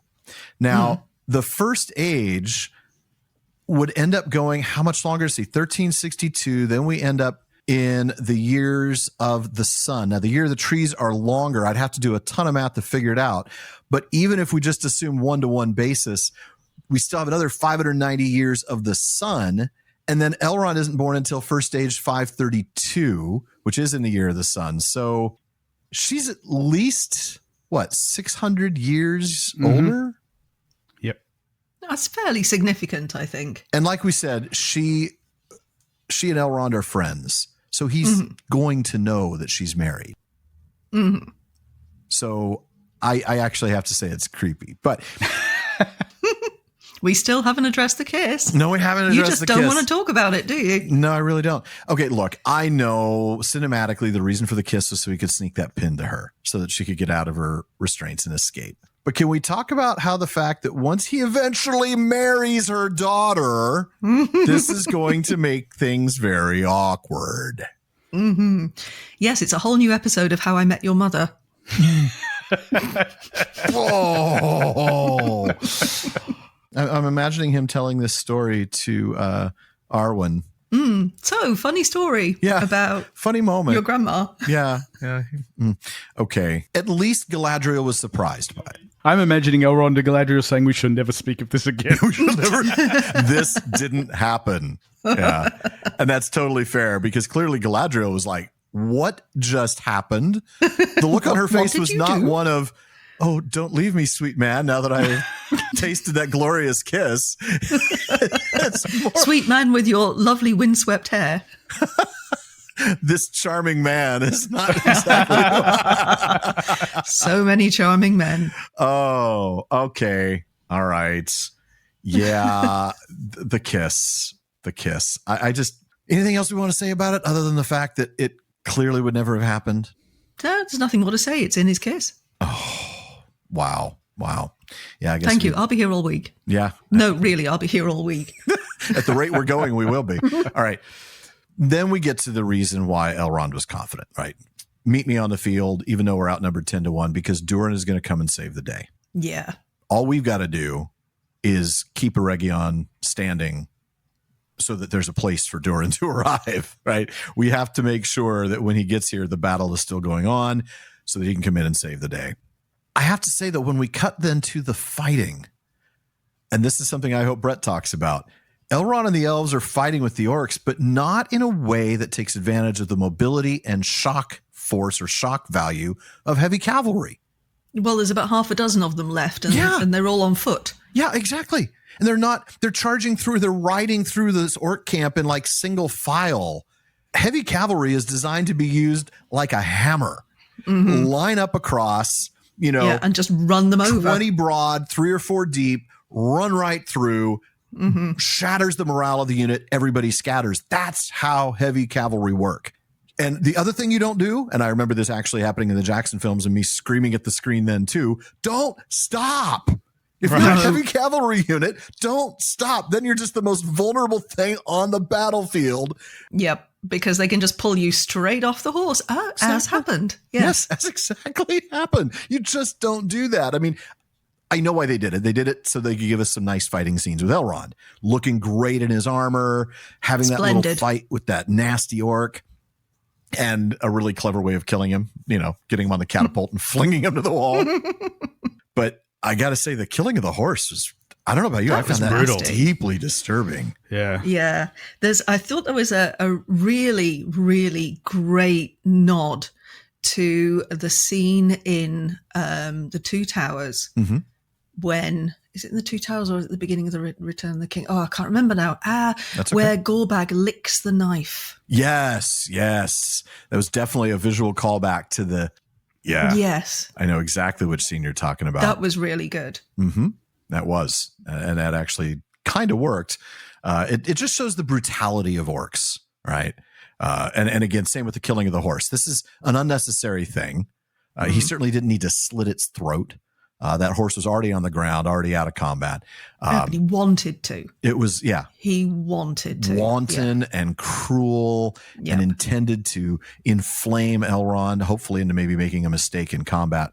That was disturbing. But again, they're just not fighting like a heavy cavalry unit. And I just want to scream at them and be like, if you're going to be heavy cavalry, fight like heavy cavalry. But anyway, siege continues, and this time we move to like another stage of the siege. Right now we're seeing the ladders, we're seeing hand-to-hand combat up on the parapet. It clearly, the orcs are winning this battle. The momentum is swinging their way. They continue to make progress. Even the Ravager is continuing its work, but it's not going as quick as people would like. Glüg brings news to Adar, right? We've lost 5 trebuchets. The Ravager is still not pulled down the wall. This is going to take a lot of time. And in the meantime, a lot of Uruks are dying. Shall we sound the retreat? This is the beginning of what I think we're going to see. Galadriel says it. Adar, you've brought your army and Sauron's going to take it. Yep. I think this is the beginnings of that right here. Yes. Yeah, and it could end up being that Anatar, or whatever we want to call him in this context, is actually going to cause a mutiny among that they'll willingly switch. Oh yeah, that's what they seem to be setting up. Glug's really doubting Adar because you can only throw so many of the orcs in front of the cannon. Before someone's going to say, "Hang on a minute, we are your children." Yeah, you told us you loved us, and I have to say that was an interesting line to hear from an orc. I'm also fascinated that they had a word for love in the Black speech. I know. I can't even imagine that they actually do. But yeah, you told us you loved us. And Adar's response, the first part I actually found sort of comedic. With all that is left of my heart. Yes. It's like, I've got a tiny sliver of one left. And, with all of that, I still love you. But he's right about the next part. I love you too much to let you become Sauron's slaves. I know how bad it is for you right now. I know how much worse it will be for you under Sauron. He's not wrong. He's not wrong, but I don't think Glüg was listening to that bit. Right. He's very focused on what's happening to him and his comrades, not on the future of orc kind.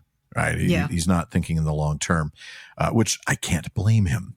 He doesn't have a long term. I'm curious how he's going to end up dying. It'll be because he's got to. I mean, I think, and at some point we're going to see him die. He's either going to die attempting to kill Adar, or he will be the one to lead the orcs to Sauron. I am Spartacus. He's definitely going to be playing a key role for sure. So that's when Adar returns to the camp. He finds that Galadriel has escaped. And we get that very interesting scene of Galadriel's escape. I felt like it went a little long. I don't know about you guys, but I just kind of felt like, okay, can we move this along? She gets out. How does she get out? Do we need to? But it did give us a few interesting moments, right? The funeral pyre, the tear running down Adar's face. Yeah, it reinforces that he does genuinely have emotion for his children. Yeah. There's enough of his elf nature still left to have that. Whereas I don't think we're supposed to feel quite that same level of emotional connection with the Uruks themselves. Even though we've seen like Glüg with his mate and child, I feel like, we're supposed to see Adar as being this misguided and twisted by Morgoth, tortured by Morgoth, but still loving these children. But so funeral pyre, Galadriel escapes, Arondir's there to kill Adar. I did notice it feels like everybody is very singularly focused. Have you noticed this as well? Like Celebrimbor focused on the rings, Anatar focused on making Celebrimbor make the rings. That is a problem when you've just got this very singular focus and you're not taking a step back and looking at the big picture. Yeah. Galadriel is solely focused on Sauron. She's not thinking of anything else. No, and that's where the problems are coming in for them, for the characters. Exactly. And Arondir is focused on Adar, and Adar is focused on Sauron. Everybody has a singular focus, maybe with the exception of like Gil-galad, who it would make sense that he doesn't. It really, I think we're going to see that that's a weakness for a lot of these characters, and it's going to be the downfall for some of them. Mm-hmm. So anyway, Galadriel has a great line that I don't think they meant for me to think of Princess Bride, but all I could hear. I immediately thought of Princess Bride. There's a shortage of perfect elven heroes. 'Twould be a pity to damage you. I mean, just... How can that not be a Princess Bride reference? I know. I mean, it's such an obvious call to a comedic scene. To say shortage and a pity too. Yes. Is just a very odd combination, if accidental. I mean, she uses the word dearth rather than shortage. She does say dearth. That's true. It's that is still true. the same, though. She does that's say exactly dearth. what that is.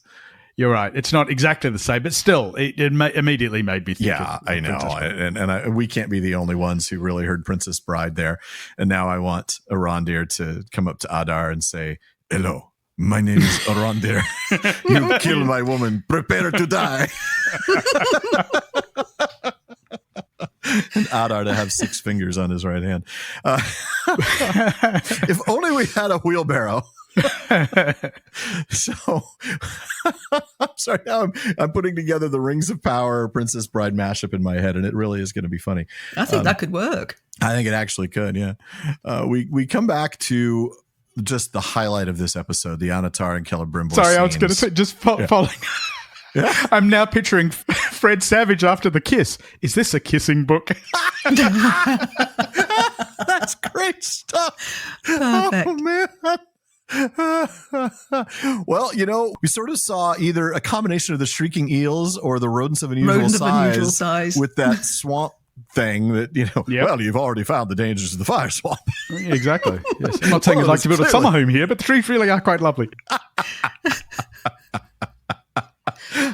This is good. There's got to be so many layers to this. I think we'll come back to this for sure. Yeah. So we come back to Anatar and Celebrimbor. Truly the highlight of this episode is their relation, their connection and conversations. It's so creepy. They're the core of this particular episode. They really, really are.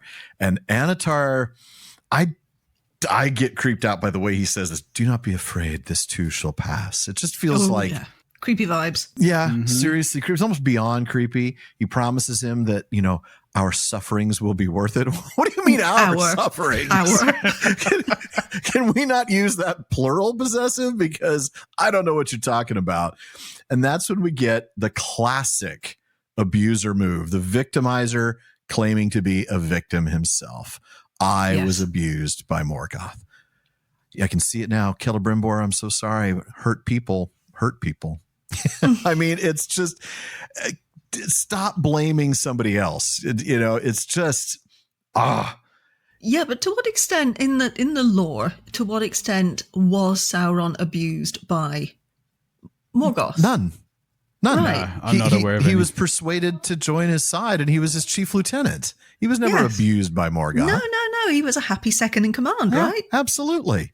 Yeah, I get Tauren Gorhath. I get to, do all these cool things. I get to be second in command.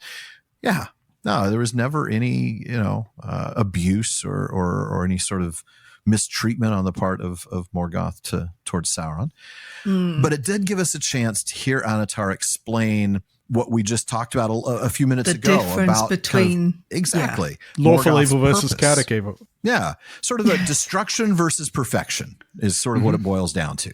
And it's that nihilism versus wanting to rule everything so that there would indeed be peace on his terms. But yeah. Or in Babylon 5 terms, Vorlon versus Shadow. Vorlon versus Shadows. Absolutely. I love that. Okay, now we're going to get Bab 5 and Princess Bride references in here. I can't wait for you to write your own script for an episode for this. I mean, we've had Palpatine, yes. Now we have the Vorlons, and then we had Princess Bride. Where else are we going to go? All right. So we do get a line that ends up coming back to us later. I didn't quite grasp it at the time, but clearly it was a setup. The pain almost became a reward, and it became this game about who had the stronger will. And that was a lovely little setup that we see called back later when Celebrimbor is having to make a very difficult decision. But it does also make it sound like Morgoth and Sauron were in a dom-sub relationship. Oh my goodness, I hadn't thought about that. Little sadism, masochism, little pain on the side. It was all good. It was the fun part. The pain almost became a reward. I mean, if I was Celebrimbor, I'd be sitting there like, oh, well, thanks for sharing. Yeah. Bit much. Celebrimbor wants to know what his safe word is. Anatar says, look, this is, again, classic manipulator this language. one actually made me howl at the screen. Yeah, I did too. Look what you made me do. Look what you made me do. You chose this pain. Oh my goodness. You chose it. You forced me to torment you to bring the rings into existence. I am but a victim of your obstinance. I was literally squawking at the screen. I was making noises that generally only chickens make when he was saying these things. I lost my words, and I was just making howling sounds as well because, oh my goodness. Well, if nothing else, maybe this show will help people who are victims of domestic abuse recognize the signs and get out. I mean, it is literally a roadmap to identifying abusive people. It really is. I mean, somebody knew exactly how to write this. Yeah, I know. Exactly. Yes. That's kind of like, woo, I don't want to know how somebody learned that this is exactly how a manipulator works, but this is exactly how a manipulator works. I mean, 100% to a T. You are the true author of your own torment. Oh my goodness. Are you kidding me? Yes, I only hurt you because you make me do that, because I have to. I literally think we're going to get that exact phrasing, look what you made me do. I mean, that's the worst version of it, and he hasn't gotten there yet. He just said that in so many words, but I won't be surprised to hear the actual phrase, look what you made me do, as he's like killing him or something, right? Yep. Oh, yeah. It's awful, but it's also I didn't want to do this, but you've left me no choice. Yes. You left me no choice. Yep. So Anatar says, look, finish the rings, and he leaves. He's got to leave. Why does he got to leave? Because he's still trying to deal with the siege of Eregion. He's still multitasking. Yeah. He's also still, as we'll find out later, making sure that he's suborned the wills of the soldiery, because that's going to play a very important role towards the end of the episode. And that's when Celebrimbor, we saw this scene in the trailer, throws the rings back into the forge. He's trying to destroy them. He knows he'll get killed if he does this. Absolutely, without a doubt, he's going to get killed, but he's going to destroy them. I cannot let him have these. We'll come back to that because we cut to the battle. Elrond and his crew are fighting. We don't see a lot at this point. It's clearly just to show us passage of time, because then we can come back and the rings are totally unharmed. Now, this is yet another significant deviation from lore, I think, right? Because the One Ring, we're told, is like this in the sense that the One Ring can only be destroyed in the fires of Mount Doom. But that's because it was forged in the fires of Mount Doom. Yeah. In other words, even the most powerful ring can still be melted down by the fire unmade in the same from which it was made, which is where these 9 were made. Why would not the same forge that fired these rings be enough to destroy them? And I can't help but wonder if this is where we come back to the notion of Sauron's blood. Yeah. I think so. I think it's one of the reasons why they've got Sauron's blood in the rings. Yeah. To show that they're now not destructible. Yeah, they cannot be destroyed any differently than the One Ring itself. They'd have to be thrown into the fires of Mount Doom. Which I'm fine with. I don't have a problem with the fact these things can't be destroyed. Yeah, and that's fine because, of course, they don't get destroyed. I mean, as we know, the 9 rings end up being in Sauron's possession after he eventually. So the 9 rings go to the ring wraiths, or they go to the men who become the ring wraiths, and then eventually Sauron takes the rings back, controls them himself in Barad-dûr, and then they're destroyed when Barad-dûr itself is destroyed and the One Ring is destroyed, but not until then. So I suppose that's fine. They can't be destroyed. If Celebrimbor actually managed to succeed here, that would have been a really interesting lore problem itself. But at least it shows us that he was wanting to get rid of them. So he gets and that comes back to that. Yeah, redeeming, the redemption, beginning to redeem himself. Yes. And I think that's what we're going to see carried on into next week. So he gets this last second idea, right? I can't destroy them. I got to get rid of them. So he puts them in a bag. Oh, and that's the scene, right? This is a grim scene. It is a really grim scene. Really, really grim. I actually, when I saw him spot that tool, and I'm curious, any blacksmiths out there, or any people who make crafts like this, anybody can tell me what this tool is? I sort of looked up blacksmithing tools and I couldn't find anything quite like this. But these aren't blacksmithing tools. These are jewelry smithing tools, aren't they? It's like silversmithing tools. Yeah. Very fine, very, very particular. Yeah, that's a very good point. And no wonder I probably looked up the wrong thing. But if anybody out there does jewelry, does crafting like this, shoot us an email, let us know what the name of this tool is. But when I saw him looking at that tool, I had to fast forward. I mean, I listened to what he said, or I saw what he said on the subtitles, but I could not watch. I turned the volume down just in case. That's my normal go-to strategy when something like that's coming up. I didn't turn the volume down and I didn't fast forward, but I didn't actually look at the screen when I knew it was about to happen. Yeah. I mean, I'm a vegetarian pacifist. I don't want to watch a thumb being squished off. No. So, I mean, they didn't actually show it, right? The camera actually moves up to show his face, I think. I honestly did not look at the screen for a couple of seconds. I didn't want to see it. It sort of made me think for a moment of that story of that hiker who got caught in the canyon in Utah and cut his arm off. And cut his own arm off. And they made a movie out of it. Like, I'm going to watch a 2-hour movie about a guy hacking his arm off with a Swiss Army knife. I've never seen it. I know what happens. Don't want to. Yeah. So I don't need to see the film. Thank you very much. He's alive still. Great. Good for him. Don't need to see it ever. Never. I hope he's got a really funky bionic arm. He deserves it. He does. He absolutely deserves the best bionic arm ever made. Oh, I can't. I could not watch that if you paid me. We're not going to see Celebrimbor with a bionic thumb. No. I think he'll probably scene meet his end. in the mid bay where a robot thumb's being attached to him. It's a bit of a shame. I think the Smiths of Eregion could have made one hell of a bionic thumb. I think they'd have been pretty good at it. That's true. I mean, you'd think Celebrimbor, if anybody else could make one, it would be Celebrimbor. But now can he? And I wonder if Nenya could have regrown his thumb. Ooh, there you go. That's a nice little idea. All right. So he does get out of the cuffs this way. Just a horrible, horrible decision to have to make. But the key about this scene was his callback to that line we mentioned earlier, which was basically, who has the greater will? He is now in a battle of wills with Sauron, and he knows that he's going to have to take drastic action in order to accomplish what he wants to, in order to get these rings safely away from him. But yeah, what a moment. Mm-hmm. It shows just a little bit, because we've missed this because Celebrimbor has been so under Sauron's thumb. Cough. Under his thumb. I like that. I know, right? For most of this season. And I think it shows us a little bit of who Celebrimbor really was. I mean, he was an older, wise elf with enormous talent, but he was also a great leader. He was the Lord of Eregion. So, this is not some nobody. And here he shows his quality.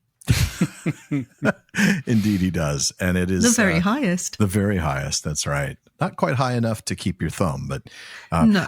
It is also interesting because we do see in the lore a number of, usually it's an entire missing hand, but I felt like this was sort of a callback as well to Maedhros cutting off his hand, or to having his hand cut off in order to escape from Thangorodrim, and to Beren losing his hand to Carcharoth. And Frodo? Frodo losing a finger? And and Frodo losing the finger. You know, I mean, that's really a very strong callback. So, Celebrimbor, the nine-fingered. Yeah. So it's a tough moment for him, but he's made it out. And then he hobbles out of the burning tower into what remains of his city, falls down, right, over the edge there, the little parapet on the top of the tower. He's on the plaza there when the soldiers come, and I have to say I was totally shocked by this. You know, the way they talk about him. Yeah. I mean, I was fine with it. We're gonna safely get you back where you can't hurt yourself. But the old guy has really lost it. By the order of Anatar, Lord of Eregion, that's the part that threw me. Like, I get that they're under the influence of Anatar in the sense that they believe that Celebrimbor's lost his mind and that, you know, we're gonna protect you. But that last line, by the order of Anatar, Lord of Eregion, absolutely blew me away. I was like, you've got to be kidding me. He's gone that far. Yep. Yeah, I mean, you're right. That is a heck of a line. But I was already spinning when they were talking so disrespectfully about Celebrimbor. Condescension and, you know, it just, yeah. Just the old man's really lost it. Yeah. We're going to have to put you in a home now. And I know, yes, and feed you soft things for the rest of your life. Which I have news for you isn't very long. No, don't blink. Yeah. Galadriel, when she comes in and she sets them straight. She does. I mean, yes, because there's just no way they should have been speaking of Celebrimbor like this, even if they genuinely thought that something was wrong with him. Yeah. This is not how the soldiers of Eregion should be speaking of and Celebrimbor. It's exactly what I think it's evidence of what we see later when Sauron says, you think you're the only one who's put themselves in my power. Yes, he's absolutely turned their minds against Celebrimbor. There's no other reason I can think of why they would speak like this. So everything's kind of pointing to that. Exactly. It really is a setup for that. But like you said, Galadriel comes, sets them straight. And the conversation between the two of them is really neat, right? I mean, he confesses, look, it was my fault. I was enslaved because I wanted what he offered. And boy, did that speak to Galadriel, because she's exactly. She knows what he's talking about. I understand that all too well. You know, I wanted what he offered too. And, was nearly in that same exact place. It's a heartbreaking scene because you know that at this point, Celebrimbor is done. Like he knows he's done. Galadriel wants to get him out. Like, look, we can get you out of the city, but he's like, look, I built this city on and rock I and heard roll. the same lyrics that you did. I know. It's the same. I built this city on rocks and stones. On rocks and stones, absolutely. Starship. It's a shame because the moment was so good and it took me out of it for a brief moment. Like, come on, the dialogue's just say something different than this.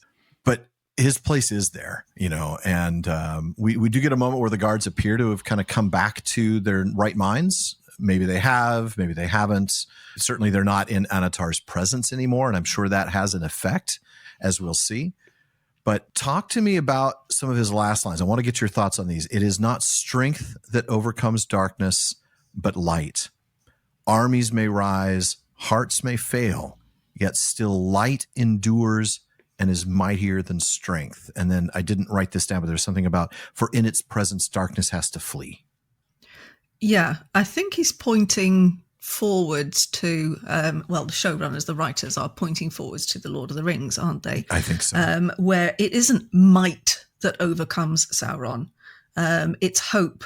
And, it is light, if you like, because two little hobbits managed to make their way through Mordor and destroy the ring, which ends up destroying Sauron. An army of elves couldn't have accomplished that. Yeah. In the end, it cannot be might that overcomes Sauron, because he can overcome quite a lot all by himself.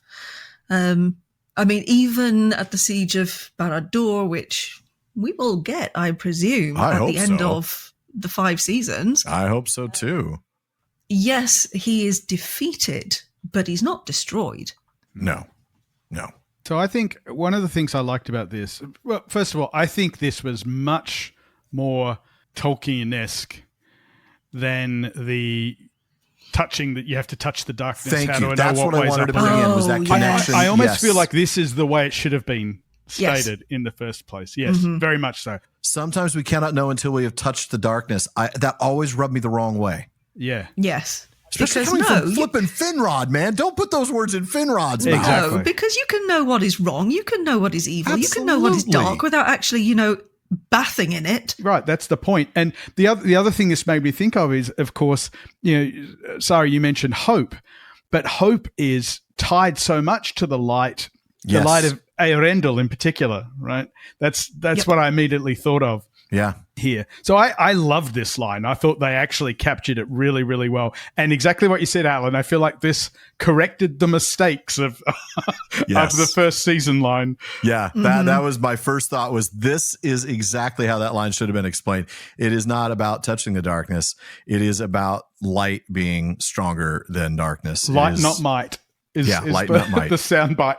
Exactly. Yes. And in fact, from what he said here, this is all about hope, isn't it? Mm-hmm. That, okay, the elves down there are fighting 10-1. Yeah, they're going to lose. We have hope. Yeah. Yeah.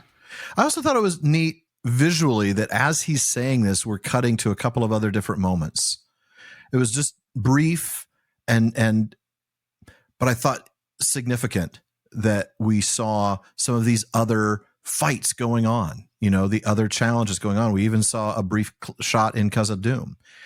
So it just was like, this is a global fight. It is not the strength of dwarves. It is not the strength of men. It is not the strength of elves. It is light. Light is what endures. Mm-hmm. This army out here outside the walls of Eregion isn't going to endure. It's going to lose. This city is going to be gone at some point. But light will endure. But light and hope will endure. And that is such a Tolkienian message. It is. Which I think made his Namarie really hard to hear. Mm-hmm. Because you knew this was a final goodbye, if you will. He's aware of the cost of what he's about to try. Oh, yes. Yeah. But he's doing exactly what he tells Galadriel he's going to do. He is going to give her time. Yes. That's all he can do. He can't defeat Sauron. There's no defeating Sauron, but he can delay him. Yes, he can absolutely delay him while she gets out of there. So she puts the rings in her little, like a chest pocket up there in her armor, and we cut back to Elrond and his crew. And this is that sort of combination of Legolas and Boromir moment, right? We get Rían. That's right, combined into one. Yes. This archer who's, all I need is a line of sight. Get me a line of sight, and we can make this shot. I will say, because I've seen this kind of making the rounds, it's been a little interesting that we've had these minor characters get killed shortly after we meet them, and they've all been people of color of various. I mean, it's like, can we maybe not do that next time? Can we stop doing that? Yeah. Yes, it's becoming really noticeable. I think we mentioned it. Was it last episode or episode before? It's just getting a bit pointed now. Yeah, it is getting a little obvious. I mean, we saw, I think, I don't even think I noticed it the first time. It was when the elf was dragged into the barrow.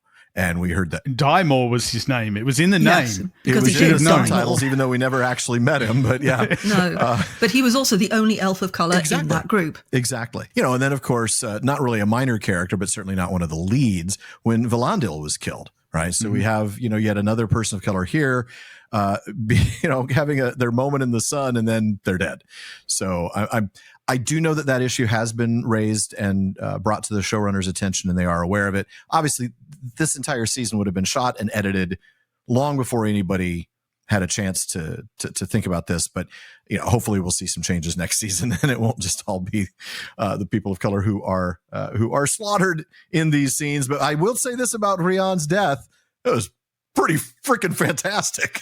It was quite the Boromir moment, wasn't it? It was. I loved the fact that the arrow she shot, she pulled out of her own flipping body.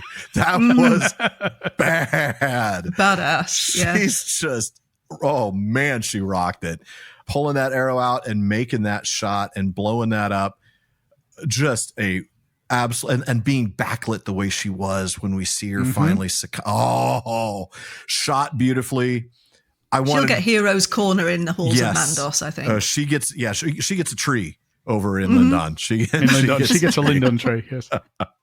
That was pretty fantastic. The fighting, of course, continues apace. The elves are doing well. I mean, every one of their individual battles, they're succeeding. But the problem is they're just hopelessly outnumbered. I mean, they can take down 10, but there's going to be more because they are losing numbers. They have to take down 20-1, and they just can't do it. And that's when we cut to Adar, and the moment we knew was going to come because we saw it in the trailers. Send him in. And they don't mean Arondir, even though Arondir joins the fighting from the parapet. So they've sent Arondir in. No, the orcs are making a path, and Damrod, the hammerer of copper, that's what his name means, appears. But Glüg is not happy about this either. He is getting really upset now. He is going to kill our own kind. Like, do you know that he's going to kill a lot of us? The fact that this is the second time that they've brought up that tension between Glüg and Adar's decision, I think is definitely going to... He will be the leader of the revolt. Yeah. Yeah. And Adar will be the first against the wall when the revolution comes. Yeah, this is bad news. And indeed, we see that tension visually shown to us again later on when Damrod uses those orcs as a shield, and they just get pincushioned by the archers on the parapet. And Glüg just turns to Adar like, dude, are you seeing what is happening? So I think you're absolutely right. So then we cut back to the Annatar and Celebrimbor moment. This is great. Celebrimbor is putting it all on the line. He tells Annatar, the rings are out of your reach. Your fingers will never touch a ring again. Well, we know he's wrong, but we admire. But it's a nice sentiment. Exactly. It's a great sentiment, and we wish it were true. The elves try to arrest Sauron, and that goes about as well as you'd expect. This is where we get that reference that kind of makes sense of those other moments from earlier. Now we understand why the elves were so condescending, why they said, Annatar, Lord of Eregion, do you think it was only you who put yourself in my power? And it's also a reminder that there's some voluntary action on this part. Sauron can't do it all unilaterally. There has to be a decision on the part of Celebrimbor or on these elves to put themselves in his power, to trust him to some degree. He manipulates them into it. Oh, absolutely. But he gives them something they want. It suggests that there was something they wanted. He gave it to them. Give them what, find out what they're afraid of. And give them the means to defeat it. So the soldiers of Eregion clearly had submitted to Annatar, and that's why he was the Lord of Eregion for a very brief while. Well, he kind of really is, isn't he? Yeah, he has been. I mean, Celebrimbor's just been a puppet ever since Annatar has arrived. So that's when we come back to more of the fighting. Damrod, Arondir shooting at him. There's that moment with the shield. Glüg very unhappy about the orc shield. Elrond is still trying to disable the Ravager. What's going on here? I thought it burned, right? I thought it was toast from that explosion. But he's I thought that was a different siege machine. Oh, okay, that makes sense. Maybe. So he's hacking at the ropes. And that's when we get finally sort of a payoff on the complicated nature of this Ravager, which the entire time I was just like, I don't understand. This feels like overkill for something to pull the stones out. But now we get it, right? The tension in the thing, and it snaps back and it seriously wounds Damrod. So he just picks it up like it's made of Legos. Just bang it into the wall. Immediately before that, did you notice the Legolas and the cave troll moment when Arondir jumps down onto Damrod's head? Yeah, I was waiting for him to shoot 3 arrows into the top of his... I know. Yeah. Oh. That would have been a bit much. Or to come sliding off his back like a mimic. That was not one of my favorite moments of that film, I'll tell you. That was... Yeah, so, he did, like you said, he just treats it like it's made out of Legos, picking it up and throwing it against the wall like a battering ram, which is frankly what it should have been from the beginning. I don't quite understand the Ravager bit. I also don't understand how Mírdania recognized it as a Ravager. Like, is this a known piece of siege equipment? Anyway, I realize we forgot to talk a little bit more about the attempted arrest. We just said it didn't go well, which is true, but let's talk about that. James? The way that it didn't go well, yeah. I mean, I love this. The way that we saw Annatar manipulating orchestrating things with the twist of his hand. Yes. I thought that was just brilliantly Which done. is what he's been doing all along, hasn't it? We've Yes. seen a lot of these little motions, like when he had Mírdania killed. It was just this little flick of his hand. Just a tiny little movement of his hand. Like an orchestral conductor. And did you notice, I think we talked about this, when the army of Adar was coming at the end of the last episode or the end of the previous one, Sauron or Anatar is up in that tower and he's got his hands out like a conductor. Did you notice the music? Yes. Have you heard Bear talk about this? Yes. I'd heard it, but I didn't know it was intentional. Yeah. No, he says that he got the idea. Yeah, the association was made that he's like a conductor. Yeah. And so they literally used the recording of the tuning up of the orchestra. That was... that is some next level stuff. Bear is... Do you know, there are some moments in this show, and this is what keeps me coming back to it with hope, is because there are moments of sheer, absolute, outstanding brilliance. Total genius, 100%. And there are moments that make me want to tear my hair out, but there are moments, as you say, of absolute genius. That's one of them. I mean, Bear McCreary is constantly one of the best things about this show. 100%. And I am just excited to listen to the entirety of the season's score once we get one more episode release. We'll have all 8 episodes to listen to. Yeah, fantastic moment. I mean, really, really rough stuff there with the elves turning on themselves, and then that moment where the commander tries to kill him and Anatar just turns to the side and then slashes his neck. He is done putting up with any of this. Give me the 9. This is going to happen.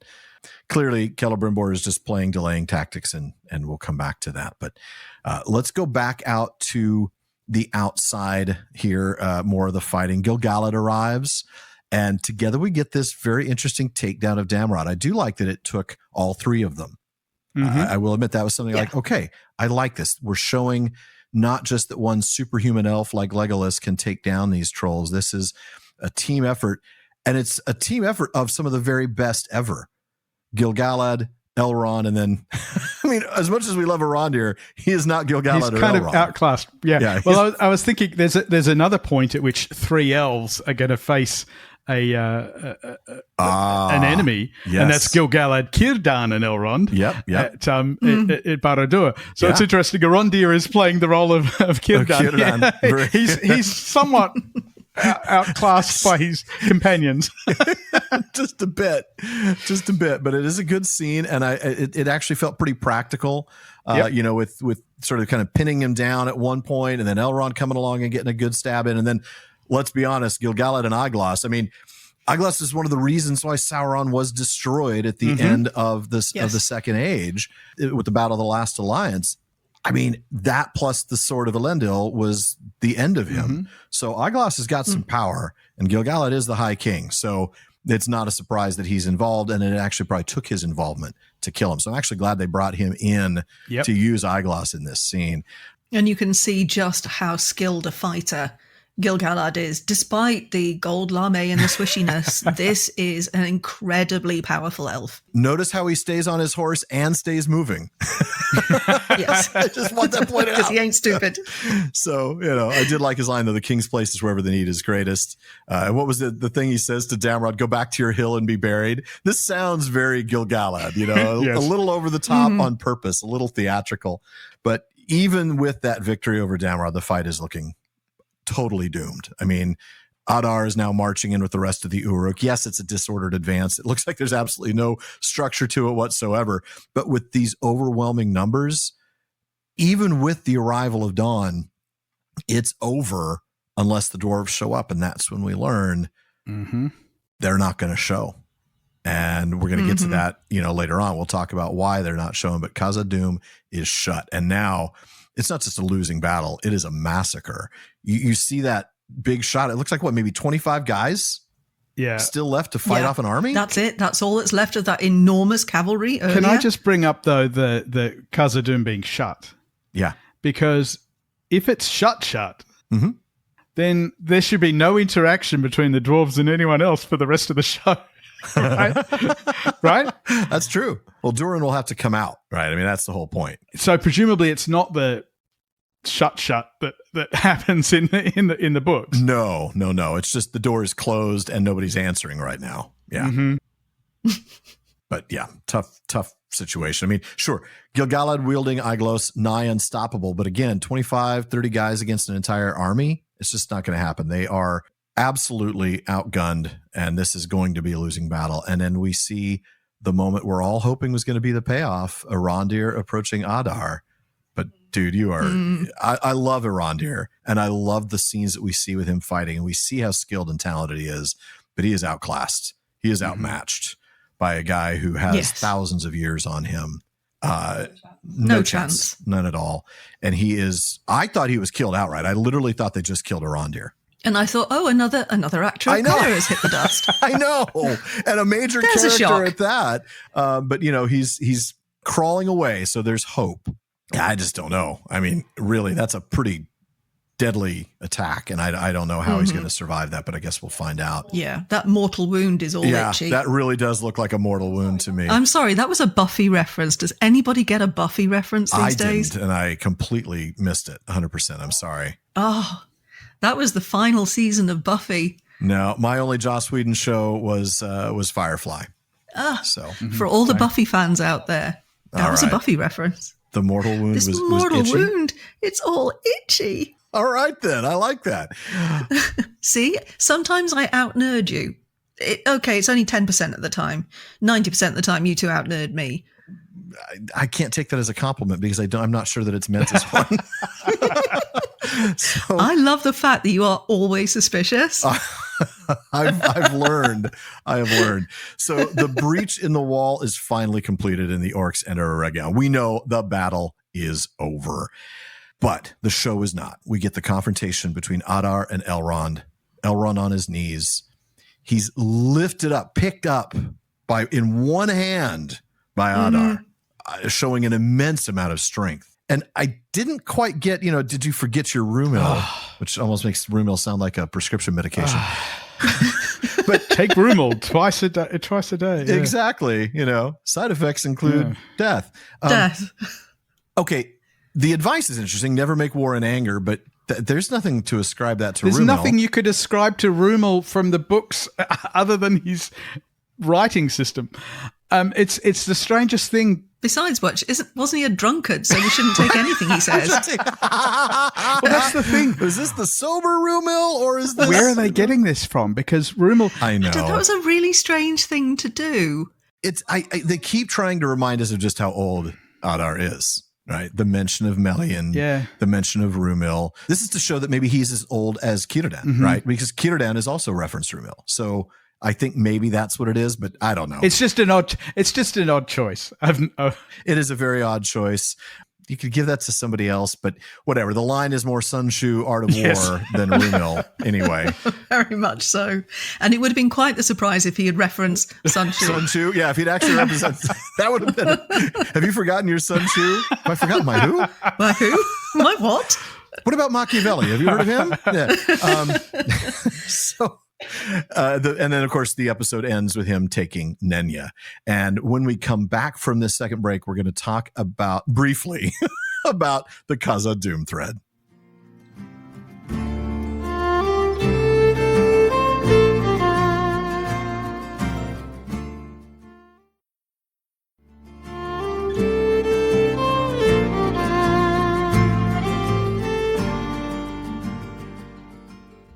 Well, this is really the only part of the story that we were able to break out separately because everything else happened around Eregion, as we knew it would. But boy, that did make for a messy and long discussion. But coming into Khazad-dûm, it starts with Narvi bringing news to King Durin of the plight of the elves, right? The elves, they're in trouble. And all King Durin sees is business opportunity. Yes. All right, man, good. We got them where we want them. Let's do this. We got to get the mines going. Oh, yeah, your son's down there. Dees is down there. I don't care. What's the line? Every hour we delay costs us unthinkable wealth. That is all he is focused on. Just another reminder of those rings, the Dwarven ring. But if the elves are destroyed, who is going to purchase their stuff and hand them unthinkable wealth? Who's going to pay you for the things you can make and craft? I don't think the orcs are going to pay you. No. Just a hunch. You don't want their currency. That's for sure. You really don't. It's just maggoty bread. So for 3 stinking days. That's right. Narvi returns later on. We cut back to Eregion. So a lot of this is all just, cut in between the Eregion moments. Narvi comes back down to that place where we saw him in the last episode when Disa drove him off with the bat signal. Mm-hmm. I mean, have those two just been standing there with axes this entire time? Waiting for someone to come back? I think they had to maybe go get their axes. Who's looking after the kids? I think so. Maybe they're old enough to take care of themselves. I don't know. No, they left him over at Grandpa's. So. No, don't leave him over at Grandpa's because he's nuts now. Yeah. So, he comes down to an armed Durin and Disa ready to fight, right? They are ready to do this. But then we see the moment that I think we all suspected would happen, which is that Narvi's like, look, I've seen what the ring has done. It's taken him. I can't let it take the mountain. Mm-hmm. I'm on your side. We're gonna overthrow your father. But he also has some news to give him, right? He's like, look, hey, by the way, there's an elf who wishes to speak with you. I can't really send him in because he's been banished from this realm. I wonder who that is. Yeah, exactly. So that's when we cut to that conversation in Durin's home. I love that scene because once again, we get that beautiful tree in the sunlight and we get two of my favorite actors in this whole thing coming together to have a conversation with Elrond and Durin. I do love this. They update each other. What do you got going on? I don't know. I've got a lot going on. What about you? I'm about to overthrow my father. What do you have? I'm having quite the day. Yeah. Well, defeat without your aid. That's what I've got. So we eventually cut to Durin calling on the warriors of Khazad-dûm to fight. This is another moment where we actually get some cuts to other things happening, right? While we hear his speech, we see Galadriel escaping, Celebrimbor working. We see Elrond riding through an orc camp, King Durin amidst his wealth. This is a really good use of cutting to show us these visuals. But I was especially moved by what he said at the end, what dwarves prize even more than riches. And he comes down to this statement that dwarven loyalty is stronger than all these other things, stronger than sorcery, powerful than army, that kind of thing. And it fits, right? If we look at the creation of the dwarves of Aule and Yavanna in the Silmarillion, we learn that they are quick to anger. They're, slow to friendship. But when you are their friend, you have their loyalty. It is undying. They will not break an oath. It's rock solid. Yes, it is. Very good. Yeah. Nicely played and 100% true. This is his St. Crispin's Day speech, isn't it? It's an amazing speech. Mm-hmm. It is. It's a fantastic speech. I do have to admit, I was waiting for the crowds to say, because they are all saying Baruch Khazad, the axes of the dwarves. But I wanted to hear them say Khazad Imenu, the other half of that saying. Yep. But they didn't. We do get a brief shot, by the way, of the exterior of Khazad-dûm. You can see just slightly like these ranks of dwarves assembled outside, ready to go. They're really ready. They're actually out there ready to march. He's ready to leave with the army, but that's when we get that news from Narvi. Your father's gone. Completely mad. And he's covered in blood, I think. Because he's been attacked. He and his men. He's shocking. Cut down my men like stalks of wheat, I think is the analogy he used. Yep. He's absolutely lost it. And now we get a direct reference. He's going to loose that beast. So this comes back to the moment when Disa dropped that bowling ball and it went down to the lake. And she's like, what is that terrible sound? And sure enough, we know at this point, there's going to be a Balrog next episode. There's got to be. Yep. And so we end the Khazad-dûm line with Narvi saying, look, you take that army to Eregion. Khazad-dûm might not even be here when you come back. And that really puts Durin in a spot, right? You can see him being torn in two, can't you? He's ripped here. But we're loyal. We maintain it. We keep our promises. And I've told Elrond I'm going to come. But if I come, then I'm also breaking my oath to lead my people, because he is the prince now. He is the heir. And if the king's lost his mind, there's no 25th Amendment to the Dwarven Constitution, but essentially he's going to be the one who's now in charge, or has to be in charge. He knows at this point they're going to overthrow his father.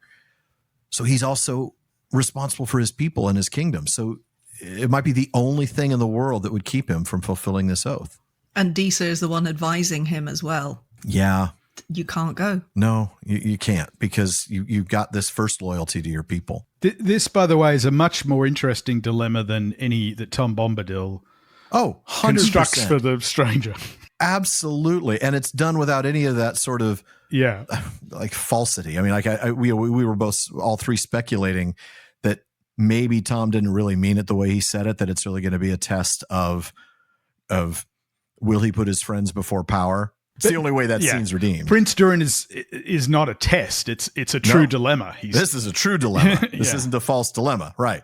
And it's a dilemma that gets to the heart, because he does love his people. He loves his father. My goodness, that scene we saw last week of how I still see my father, and he's just weeping for the loss of this man.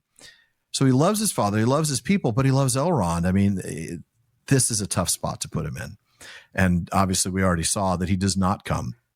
He does shut the doors, and we can only hope that he shows up next week, I guess, to disturb the party of the orcs celebrating in Eregion, because of course that would be more lore accurate, that he does eventually come out to help defeat the armies of Sauron. It is hard to see that Elrond at the end of that first thread just broke. Durin will come. Durin will come. Mm-hmm. But dude, he hasn't. Mm-hmm. And not going to come in time to save the elves. No, not going to come in time to save you. You're standing in front of Adar, who's just taken Galadriel's ring from you, leaving us in a very interesting cliffhanger for next week. Any predictions for next week before we wrap up what's been a very long episode? It's got to be the end of Celebrimbour. Yeah, Celebrimbor's got to die. I'm going to add that I think Adar meets his end, whether it's at the hands of Sauron or at the hands of Glüg, more likely, or a full orc rebellion. The big open question for me is what they're going to do. I don't think the One Ring's going to be forged, but where are they going to leave Anatar and the rings? I suspect. Yeah, how's he going to get them back from Galadriel? Yeah, I don't know. That's actually a good point. Galadriel has them at the still, right? And she's left the city. Yeah. So, well, that could be a whole thing in season 3 then. Early season 3. Yeah. Yes. I wonder if we will see the Balrog. I think you predicted that we will. I'm wondering if Prince Durin is going to show up at some point to Elrond and basically say, here's what happened, why I couldn't be here. Yeah, Khazad-dûm's gone, right? I wonder if we'll get that explanation next episode. Yeah, we might not get that till season 3. I mean, yeah, that could be a cliffhanger. I'm wondering if the Balrog might be the season cliffhanger. Could be. Yeah. Because otherwise they've got so much to pack into 1 hour, and they do need something to end the season on a cliffhanger with. I think the status of the rings will probably be that. One thing that we're not probably going to get next episode, but shortly thereafter, of course, is we're going to Elrond taking the refugees from Eregion and found Rivendell. Yeah. Mm-hmm.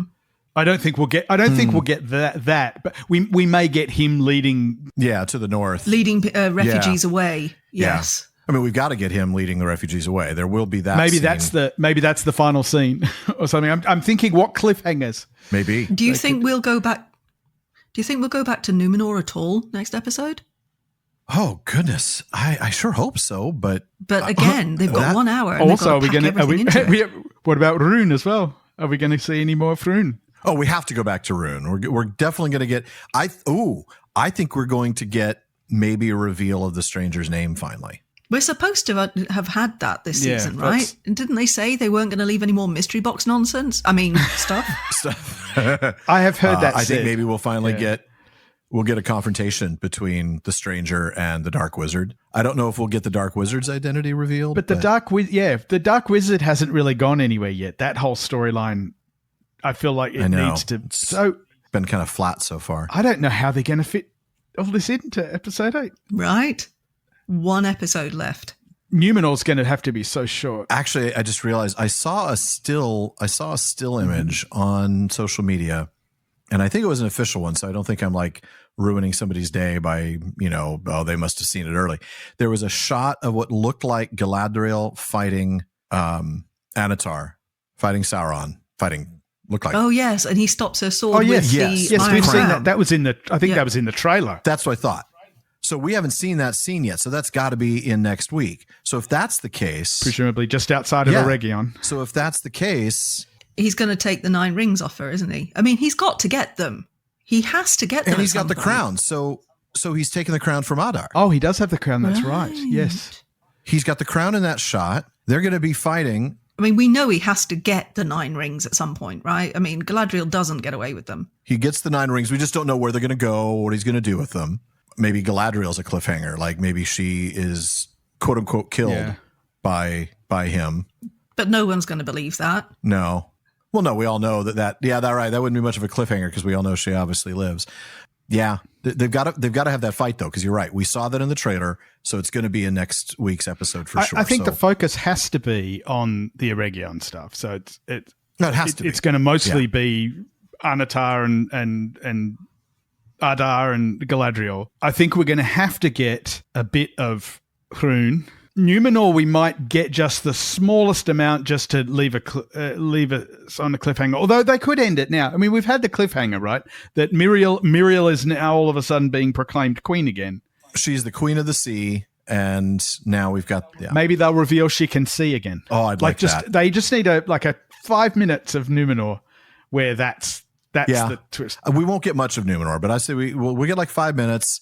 I think you're right about Rune. I think we'll find out the stranger's name. I wouldn't be surprised to see the Sturs have to move. Mm-hmm. Like we're going to see them have to become migratory. Mm-hmm. Nori will end up sort of co-leading them with Gund to get them, or the Gund, to get them to wherever they need to go. Because next season they're going to have to meet the Falahides. And then the following season, they'll have to establish the Shire. I mean, I feel like that's sort of the thread we're going to there, or the Suzat, the Shire. So I think we'll see that. I think we'll get Gandalf's name, assuming that's who it is, because I can't think of it being anybody else. So we'll get Tom again. Unfortunately. I think you might be right about the Dark Wizard. That line is sort of, I don't know where that's going, but we'll at least get something with him. I just don't know what. But I think you're right. The primary emphasis is going to be on Eregion, Anatar, Galadriel, and Adar, and the rings. But I think we'll get 5 minutes of Khazad-dûm as well. I think we will see the Balrog.